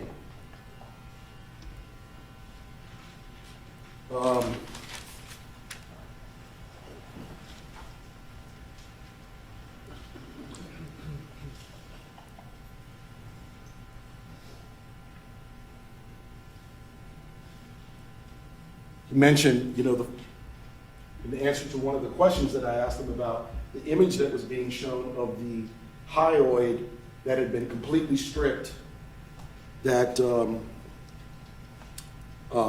that wasn't reflective of what the hyoid bone looked in Theresa Green's throat. That was in fact misleading. He admitted that these bruised areas could have happened from falling down the stairs. He told you that when people are strangled, the prosecutor made a lot of this, when people are strangled, they frequently struggle. They fight for their lives. There was no indication that Theresa Green had fought. 0 defensive wounds were located on her body. All of her fingernails were intact. The fingernails were removed at the medical examiner's office. And I guarantee you that if Demorris Hunter's DNA had been under those fingernails, you would have heard it. It was not. Mr. Nunnally at one point used a phrase that sometimes gets bounced around in courtrooms. Absence of evidence is not evidence of absence. It's a syllogism that really doesn't hold up under scrutiny. basically what that syllogism means is, well, just because we can't prove it doesn't mean it didn't happen. Well, guess what? I don't have to prove that it didn't happen. They got to prove that it did. I don't have to prove anything. They say she was strangled. Well, yeah, the fact that there isn't any petechiae doesn't mean she wasn't strangled. The fact that there wasn't any defensive wounds doesn't mean that she wasn't strangled. The fact that these injuries, so-called injuries, could also have occurred other ways, that doesn't mean that she wasn't strangled. I don't have to prove that she wasn't strangled. They have to prove that she was. And a lot of the indicia, a lot of the evidence that is normally accompanying a person that has been strangled is not there. It is not there. And that's why Dr. Arden told you, you can't tell how this poor woman died. You can't be sure. And you can't just guess. If you're a medical examiner, you can't just guess, right? Your opinion really matters. It makes a big difference. If she wasn't strangled, what are we doing here?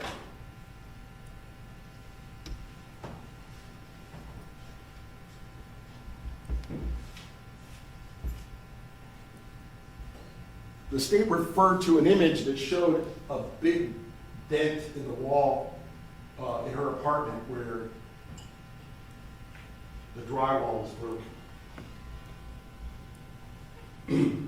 The implication of that, without any evidence whatsoever, the implication of that being made by the state attorney's office is that Mr. Hunter threw Miss Green into that wall as part of a violent fight. Well, guess what? Not 1 milligram of that gypsum ended up on her body anywhere. Not one.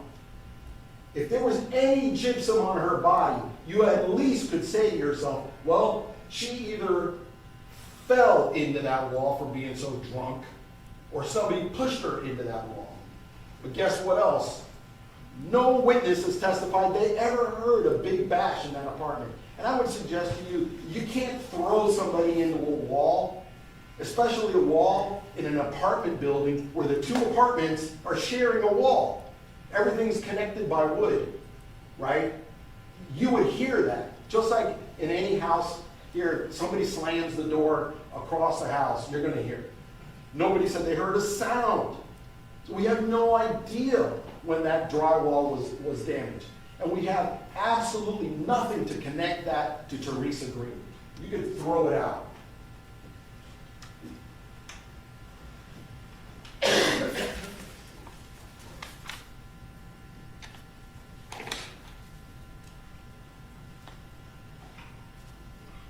The judge has already read you some of the jury instructions.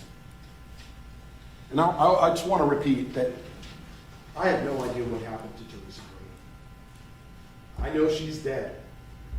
And I know she ended up in the trunk of that car. I don't know, and you don't know who put her there. All you have is the testimony of very unreliable witnesses who have another reason, perhaps, to lie about what happened on that evening. Here's a hypothetical that is completely consistent with the evidence in this case. Completely consistent. Let's say that Joe Butler and Theresa Green continue this argument that they're having. It becomes physical as they wander out into the hallway. And Joe Butler loses his temper or prevails in the wrestling match between the two of them and knocks her down the stairs backwards. And on the way down, she hits her head. And then seconds or maybe minutes later, she's dead. I'm not saying that Joe Butler tried to kill her. I'm not saying that he intended to murder her. I'm saying it's possible that this is what happened. And then what follows after that? She's suddenly dead. Joe is very concerned, as his wife is very concerned, as his wife's daughter is very concerned that the police are going to show up and try to figure out what happened and blame him, right? Lisa Moore calls her brother. Her brother comes over. Some arrangement is made between the people there to get rid of her and her car. Why would Mr. Hunter want to get rid of it? But if they get rid of it, then they move the scene away from their apartment where they're safe. I don't know that that happened, but it could have happened. Joe Butler could have driven that car. And the one print that could prove that he didn't or did is a print that you'll never see because Joe Butler never submitted his fingerprints for analysis. Maybe she died other ways. I don't know. Maybe she made it back up the stairs and went into her apartment and died on her mattress. And then Lisa Moore goes in to check on her and finds that she's dead, and the whole story plays over again. I don't know. There's no way of knowing. We don't know beyond a reasonable doubt that Theresa Green was murdered. The poor thing died, there's no question. But we don't know that she was murdered. If you don't know that, and you have to be convinced of a murder beyond and to the exclusion of every reasonable doubt, only from the evidence that you heard coming from this witness stand. If you have any issues with that evidence, if you question that evidence, if you think, look, maybe she was murdered, maybe she wasn't, I don't know. I don't know, and you haven't convinced me beyond a reasonable doubt. I have real doubts about what happened here. If that's where you are, you must return a verdict of not guilty. You must. And remember, we talked about this in one here, right? Each of you had to be committed to a scientific evaluation of the evidence, a scientific weighing of the evidence. And the only way that you could come to a conclusion of guilt beyond a reasonable doubt of any crime, let alone first-degree premeditated murder, would be if you had no doubt at all. Objection, Your Honor, that's in the statement of the law. Sustained. That you had no reason to doubt. No reason to doubt the state's case. And I've given you tons of reasons to doubt. Tons of reasons.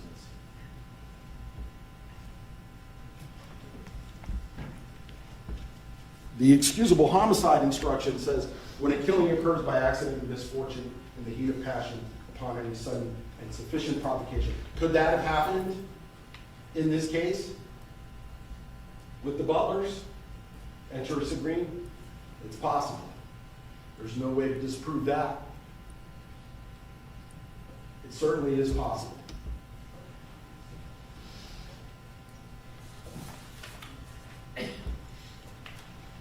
There's no physical evidence whatsoever that proves that Demorris Hunter killed anyone, let alone Theresa Green. There's no physical evidence which puts Demorris Hunter anywhere near Theresa Green's car, let alone having driven it across town to Sanford. Not one iota of evidence proves this. It's just as likely. Any of the scenarios that I told you are just as likely to have happened. As soon as you discount the Butler's testimony, as soon as you say to yourself, look, those people are clearly lying about something. Their recollection is horrible. They don't remember anything. They don't remember any details. They got up here and testified without really any emotion, any passion, any genuine commission to the details, right? I just cannot trust those people. I don't trust them enough to base a conviction of guilt upon. If that is your situation, you must return a verdict of not guilty.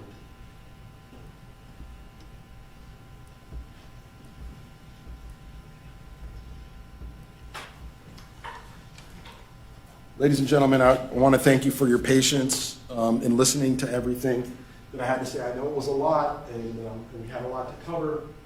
I want you to seriously consider these instructions that you're going to receive from the court, and base your verdict only on the evidence that you heard from the stand. Thank you, ladies and gentlemen. Mr. Buxman?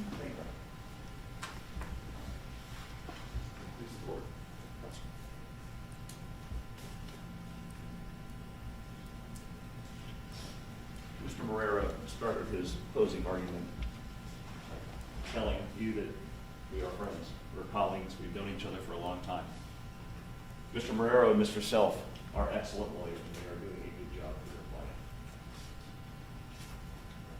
But they cannot change the facts, they cannot change the testimony, and they cannot change the evidence. Mr. Marrero has tried to provide to you other theories of what could have happened. And when he provided those theories to you, there were a couple of reoccurring words that were being used. This could have happened. It's possible that this happened. This may have happened. The judge, I believe in the instructions she has already read to you or is going to read to you, is going to tell you that a reasonable doubt is not in your possible doubt. It's not a speculative, imaginary, or forced doubt. It's possible that. It may have. It could have. Those are all possible, imaginary, speculative, or forced doubts. And the scenarios that Mr. Marrero provided to you are not supported by any of the evidence or any of the testimony. Mr. Marrero indicated that, in his opinion, Joseph Butler and the defendant were not friends. Well, let's look at that. Mr. Butler invited the defendant over to his apartment for a get-together. Normally you don't do that to people you don't like. Mr. Butler bought the food that the defendant ate. He bought the meat. I think one of the jurors asked that question. Mr. Butler agreed to get up at 6:30 or 7 in the Sunday morning, after only getting several hours of sleep, to go help the defendant because the defendant asked him to. Those are all signs, things that somebody does who's a friend. Not a mere acquaintance, not some stranger, not some guy that's down the hall. Those are something you do because a friend asked you to. The defense indicated, Joseph Butler never asked the defendant where Theresa was when they went to the Walgreens.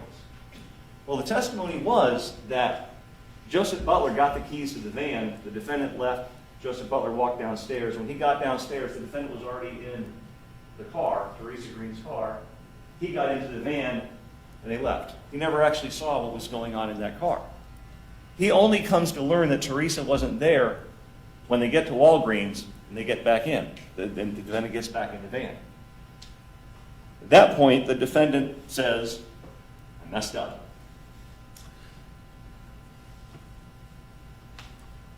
The defense has suggested that there is some nefarious or bad motive because Joseph Butler didn't call the police and tell the police the information that he had at that point. Well, let's play this out. Let's assume Joseph Butler calls the police. What's he going to tell them?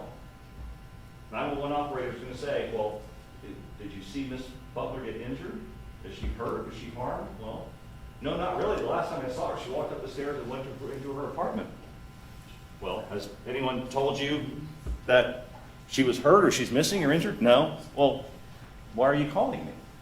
Well, her boyfriend said he messed up. That's how that conversation would go. So it's not unreasonable to believe why Joseph Butler would not have called the police with that limited amount of information. It's all speculative. He doesn't know anything. And that's the same reason when Octavius Hayes comes over and says, hey, this is on Monday now. The party started Saturday and went into Sunday morning. Now this is Monday. Octavius Hayes comes over and says, hey, do you see my mom? They're like, no, we haven't seen her. Which is true. They haven't seen her in a day or so. They're like, all right. The defense has portrayed that interaction as showing how ruthless, callous, careless, hateful Joseph Butler is. The same guy who's now a school crossing guard.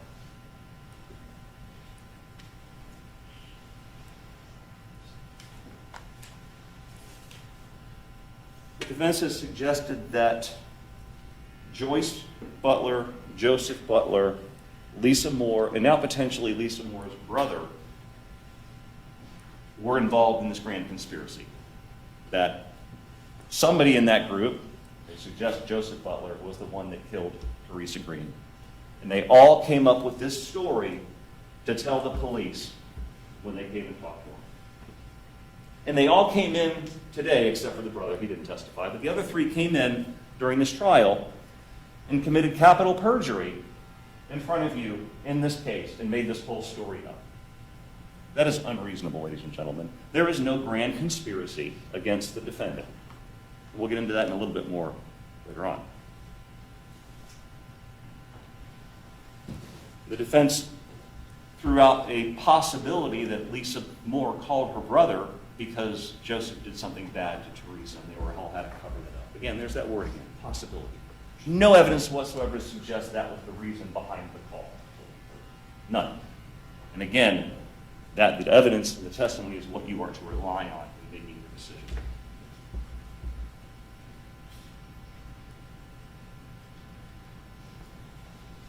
Mr. Murrow also talked about Detective Filippucci and Detective Barbara Bergen. Said they didn't even testify very long. Ladies and gentlemen, lead detectives direct other people what to do. They direct crime scene technicians to do things. They direct other officers. They direct fire department people. And they did got interviews. The state called the witnesses who actually did the things the detective directed them to do. The crime scene technicians, the fingerprint analysts, things like that. Detectives also do many interviews with people. And that was brought out here as well. They interviewed many of these people. Ladies and gentlemen, the rules of evidence don't let the detective stand up on the stand and tell you what other people said. That's called hearsay. That's impermissible. That's why we have to call the witnesses who actually made the statement to tell you firsthand, because detectives aren't allowed to talk about that. That's why the detectives weren't asked any of those questions by the state, because it's improper and inadmissible.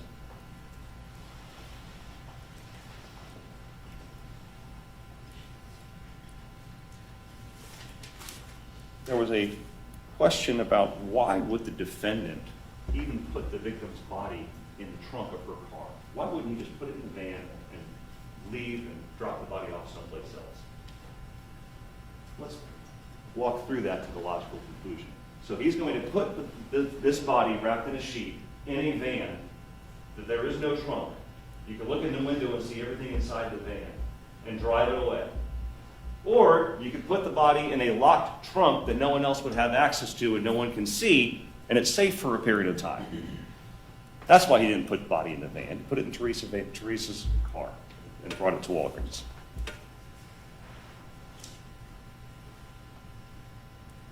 When you're back in the jury room deliberating and talking about the evidence, there may be a question as far as motive. Everybody wants to have a motive. In jury selection, everyone agreed that you would hold the state to its burden of proof and hold the state to the things the state is required to prove, the three elements that we talked about earlier. Nowhere in the law and nowhere in the instructions that Judge Munyon has read or will read to you does it say the state has to prove a motive. It's not an element of any crime. Why? Because sometimes people do bad things for no rational or no understandable reason. Especially in domestic situations. Especially when the two people involved in domestic situations, who knows what goes on behind closed doors. Maybe the defendant was mad at the victim for causing him to fall down the stairs. Maybe the victim said something to the defendant that he took offense to. Who knows? The state is not required to prove motive. And the law, which everybody has agreed to follow, does not require the state to prove a motive. Why? Because many times it can't be done.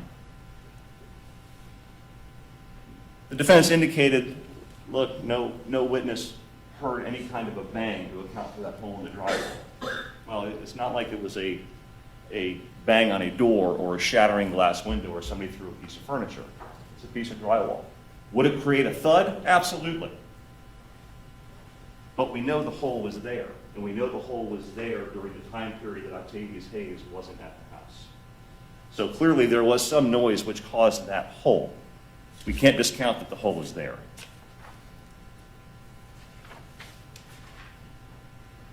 Let's talk about the theory that Joseph Butler is the one that killed the victim. And again, that theory was riddled with, it's possible, could be, maybe, There's no evidence whatsoever to support that theory, but let's carry that theory to its logical end.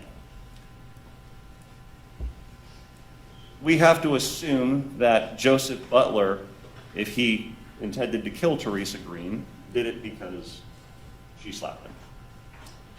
Or something happened in the stairwell like they suggested, and Lisa Moore, Joyce Butler, and Joseph Butler all came up with this grand conspiracy against the defendant to blame him. Well, the evidence we have is that the victim wasn't seriously injured when she arrived down at the bottom of that stairwell, as she walked up the stairs on her own. And there's no evidence to suggest at all that Joseph Butler had any contact with Theresa Green after she went inside that apartment. There's no evidence to suggest that Joseph Butler had access to Theresa Green's apartment. Again, there was no damage done to the door. No one kicked that door in.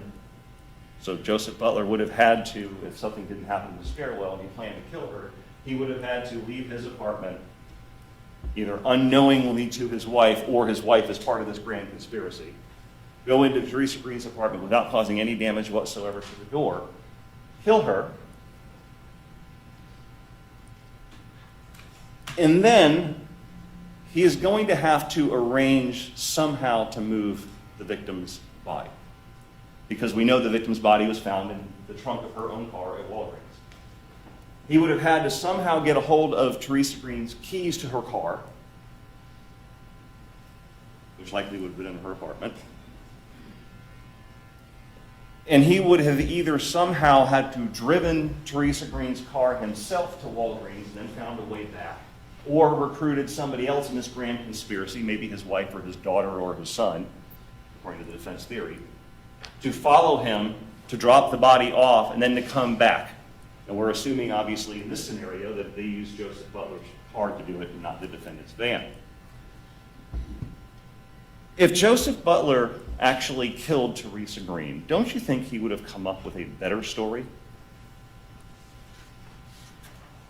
Remember what Joseph told you. Joseph Butler said that as they were driving back, and this is what he told the police, that as they were driving back after dropping the car at Walgreens, the defendant said, "I messed up." If Joseph was going to lie and blame the defendant, why wouldn't he tell the police something more than that? Why wouldn't he say, "Look, I was with the defendant.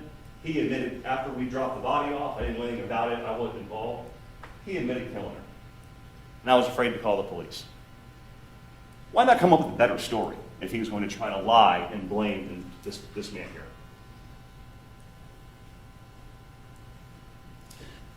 Remember, too, Joseph Butler is not the one that stole Henry Field's van and fled the scene and left the state. Joseph Butler is not the one that torched the van in Houston. Joseph Butler is not the one that ran from the police when they tried to arrest him in Houston. The defendant did all those things. And if Joseph Butler actually committed this crime, actually killed Theresa Green, why would he bother moving the victim's body out of the apartment?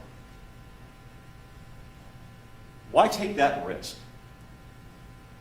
We know the last time that they saw, everybody says the last time that they saw Theresa Green was when she went into her apartment with the defendant.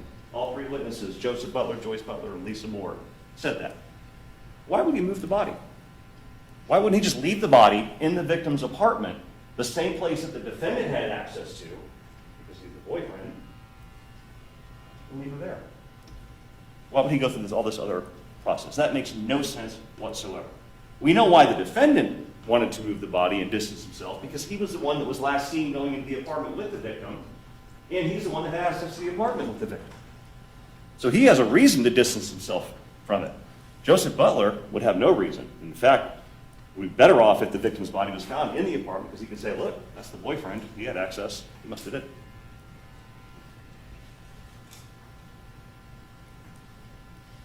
It is unreasonable and completely unsupported by any evidence whatsoever that Joseph Butler had anything to do with her death. Same with Joyce Butler, same with Lisa Moore. And if we were to think that some random person just did this, again, we would have to believe that this person broke into the apartment without causing any damage whatsoever, killed her, found her keys, went around and figured out what car was hers to then load her body and move it away. Again, why would some random person move the body out of the apartment? It makes no sense. The only person with a reason to move the body and distance himself from that body and from the apartment is the defendant. I want to shift gears a little bit and talk a little bit about the medical examiner's testimonies. We went through a little bit of what Dr. Utz said in my first closing argument. Dr. Arden also testified, and for the past 20 years, Dr. Arden told you that he has primarily been a consultant for the defense. He earns $450 an hour for his opinions in this case, and he testified that in his opinion, the cause of death is undetermined. He doesn't know. He doesn't have enough information to tell you what caused Theresa Green's death. Dr. Utz told you that in making decisions about what caused somebody's death, you have to take into account the circumstances in which the victim's body was found. And Dr. Arden agreed with that. Dr. Arden told you that given the circumstances in this case about how Theresa Green's body was found, a reasonable argument could be made that this was a homicide. He told you that, and I give him credit for conceding that. He said, look, a reasonable conclusion, she was killed based on all these circumstances and all the facts that we know. But even Dr. Arden had to concede that when you consider the fact that this otherwise healthy 38-year-old woman was found wrapped in a sheet, locked in the trunk of her car, found at Walgreens, her death be considered a homicide is reasonable. Again, we know she wasn't shot, she wasn't stabbed, she wasn't drowned. She didn't have some brain bleed that would cause her, when she fell down the stairs, that would cause her to die. Dr. Arden said that would be a more sudden situation. We know she didn't die from alcohol poisoning. Dr. Arden said in alcohol poisoning death, you see an alcohol level of much more than 0.28, and you usually see it in very young, inexperienced, naive drinkers who just drink way too much initially, and the body can't handle that. Dr. Arden also explained to you that the point, and Dr. Utz as well, the 0.28 blood alcohol level is a little deceptive. Why? Because during the decomposition process, the bacteria in the body actually produces amount of alcohol. So her blood alcohol level was less than a 0.28. How much? We don't know.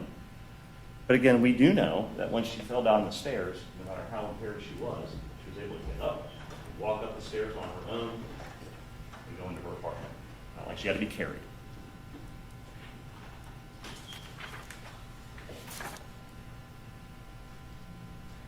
Dr. Arden can give you no other explanation of why she died.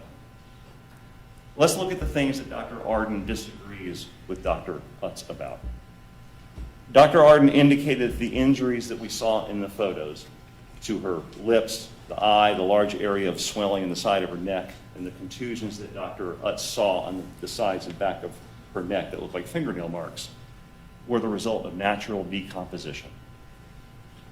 And Dr. Utz disagreed with that and said, in his opinion, those are signs of trauma.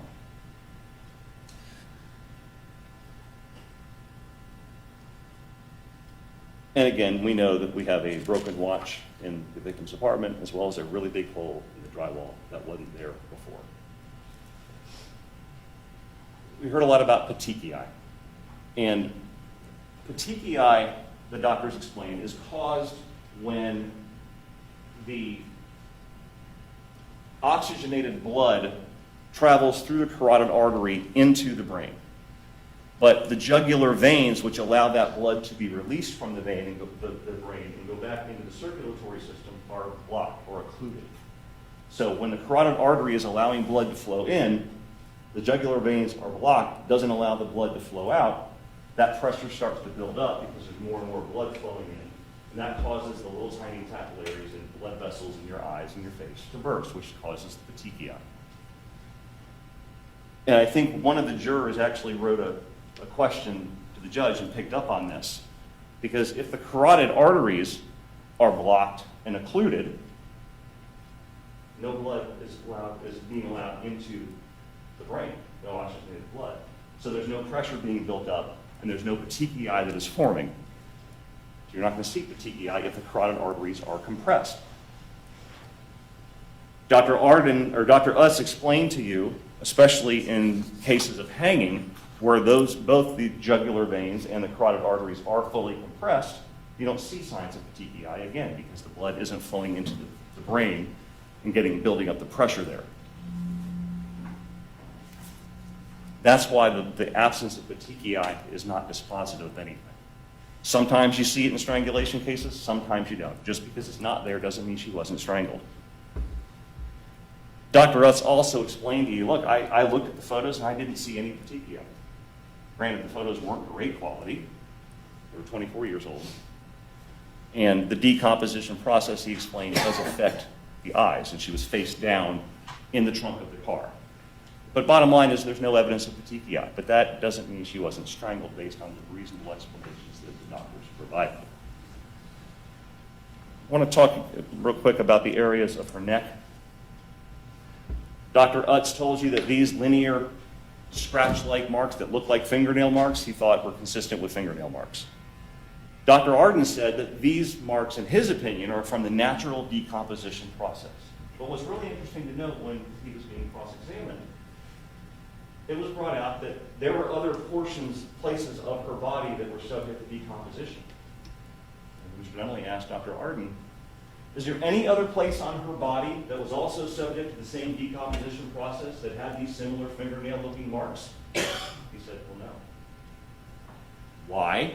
Because these marks are from fingernails. They're not from the decomposition process. If they were, you would see these marks in other places if it was a result of the natural decomposition process. And is it just coincidental that these marks only appear in the exact places that either a person's nails would dig in if they're applying pressure, or the victim's nails would have been trying to remove that pressure, because they're on both sides? Is that just coincidence? Of course not. That is evidence of strangulation.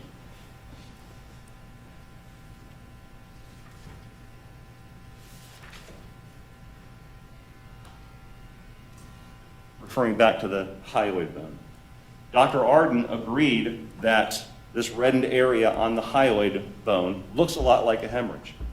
And he told you that when there is a hemorrhage, it's bleeding and it causes a darker reddish area to appear. That's what we see in the pictures of the hyoid bone. Dr. Arden, though, said he thinks that is the result also of the natural decomposition process. Well, the decomposition process is kind of a uniform process.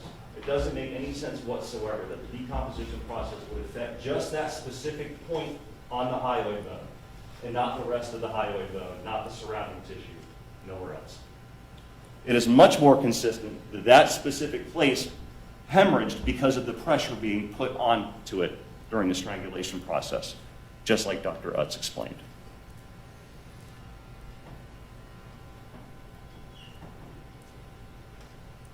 To his credit, Dr. Arden did acknowledge and did concede that based on all the circumstances that we see and how the body was found, strangulation is a real concern. Dr. Arden didn't say she was not strangled. He just said that there is not enough information, in his opinion, to say that she was. Dr. Utz says, in his opinion, all the circumstances and all the injuries taken as a whole establish in his mind she was strangled. And again, Dr. Arden, to his credit, indicated that a reasonable conclusion as far as how she died would be that she was killed, that it was a homicide. The defense ended their closing with the theory that, look, we don't even know if she was murdered. Maybe she died on the mattress. Maybe she was drunk. She had the head injury from the fall. She went inside her apartment, laid down on the mattress, and died. Well, again, that doesn't really, you'd have to ignore the broken watch. You'd have to ignore the drywall damage that was done right around this time. You'd have to ignore a lot of things, including her injuries and things like that, to believe that. And the fact that in the autopsy there was no evidence of any kind of skull fracture or brain bleed, as discussed by Dr. Arden, the defense expert. So the evidence doesn't support that.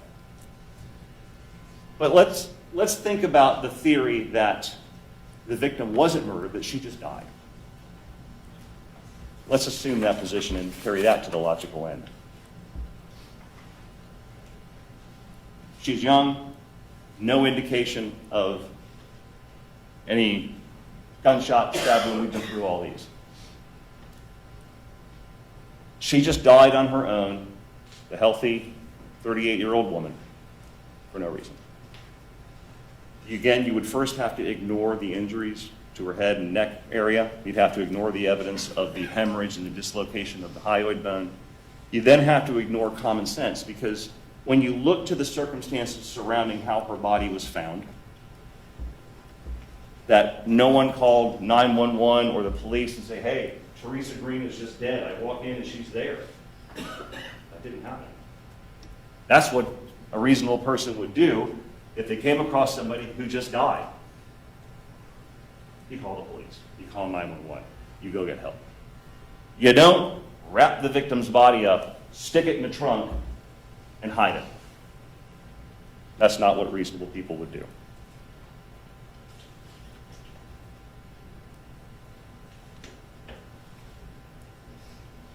Those actions are perfectly understandable if you were the one that killed the victim.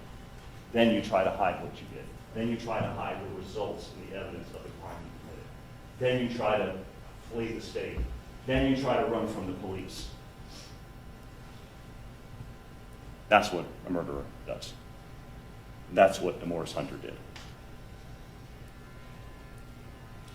Mr. Marrero has asked you repeatedly, rely on the evidence. And I asked you to do the same thing. The jury instructions require, and the law requires you to do that. If you actually do that, ladies and gentlemen, there is no reasonable explanation or no reasonable interpretation of the evidence except for that man right there killed Theresa Green, and he took many steps to try to hide it and get away with it. The state has proven, ladies and gentlemen, the defendant is guilty beyond a reasonable doubt of first-degree murder. And it's time for the defendant to be held accountable for his actions and his choices. We're going to ask that you go back to the deliberation room, you discuss, and that you find the defendant guilty of first-degree premeditated murder, because that's what the evidence has proven beyond any reasonable doubt, and that's what the law requires. Thank you.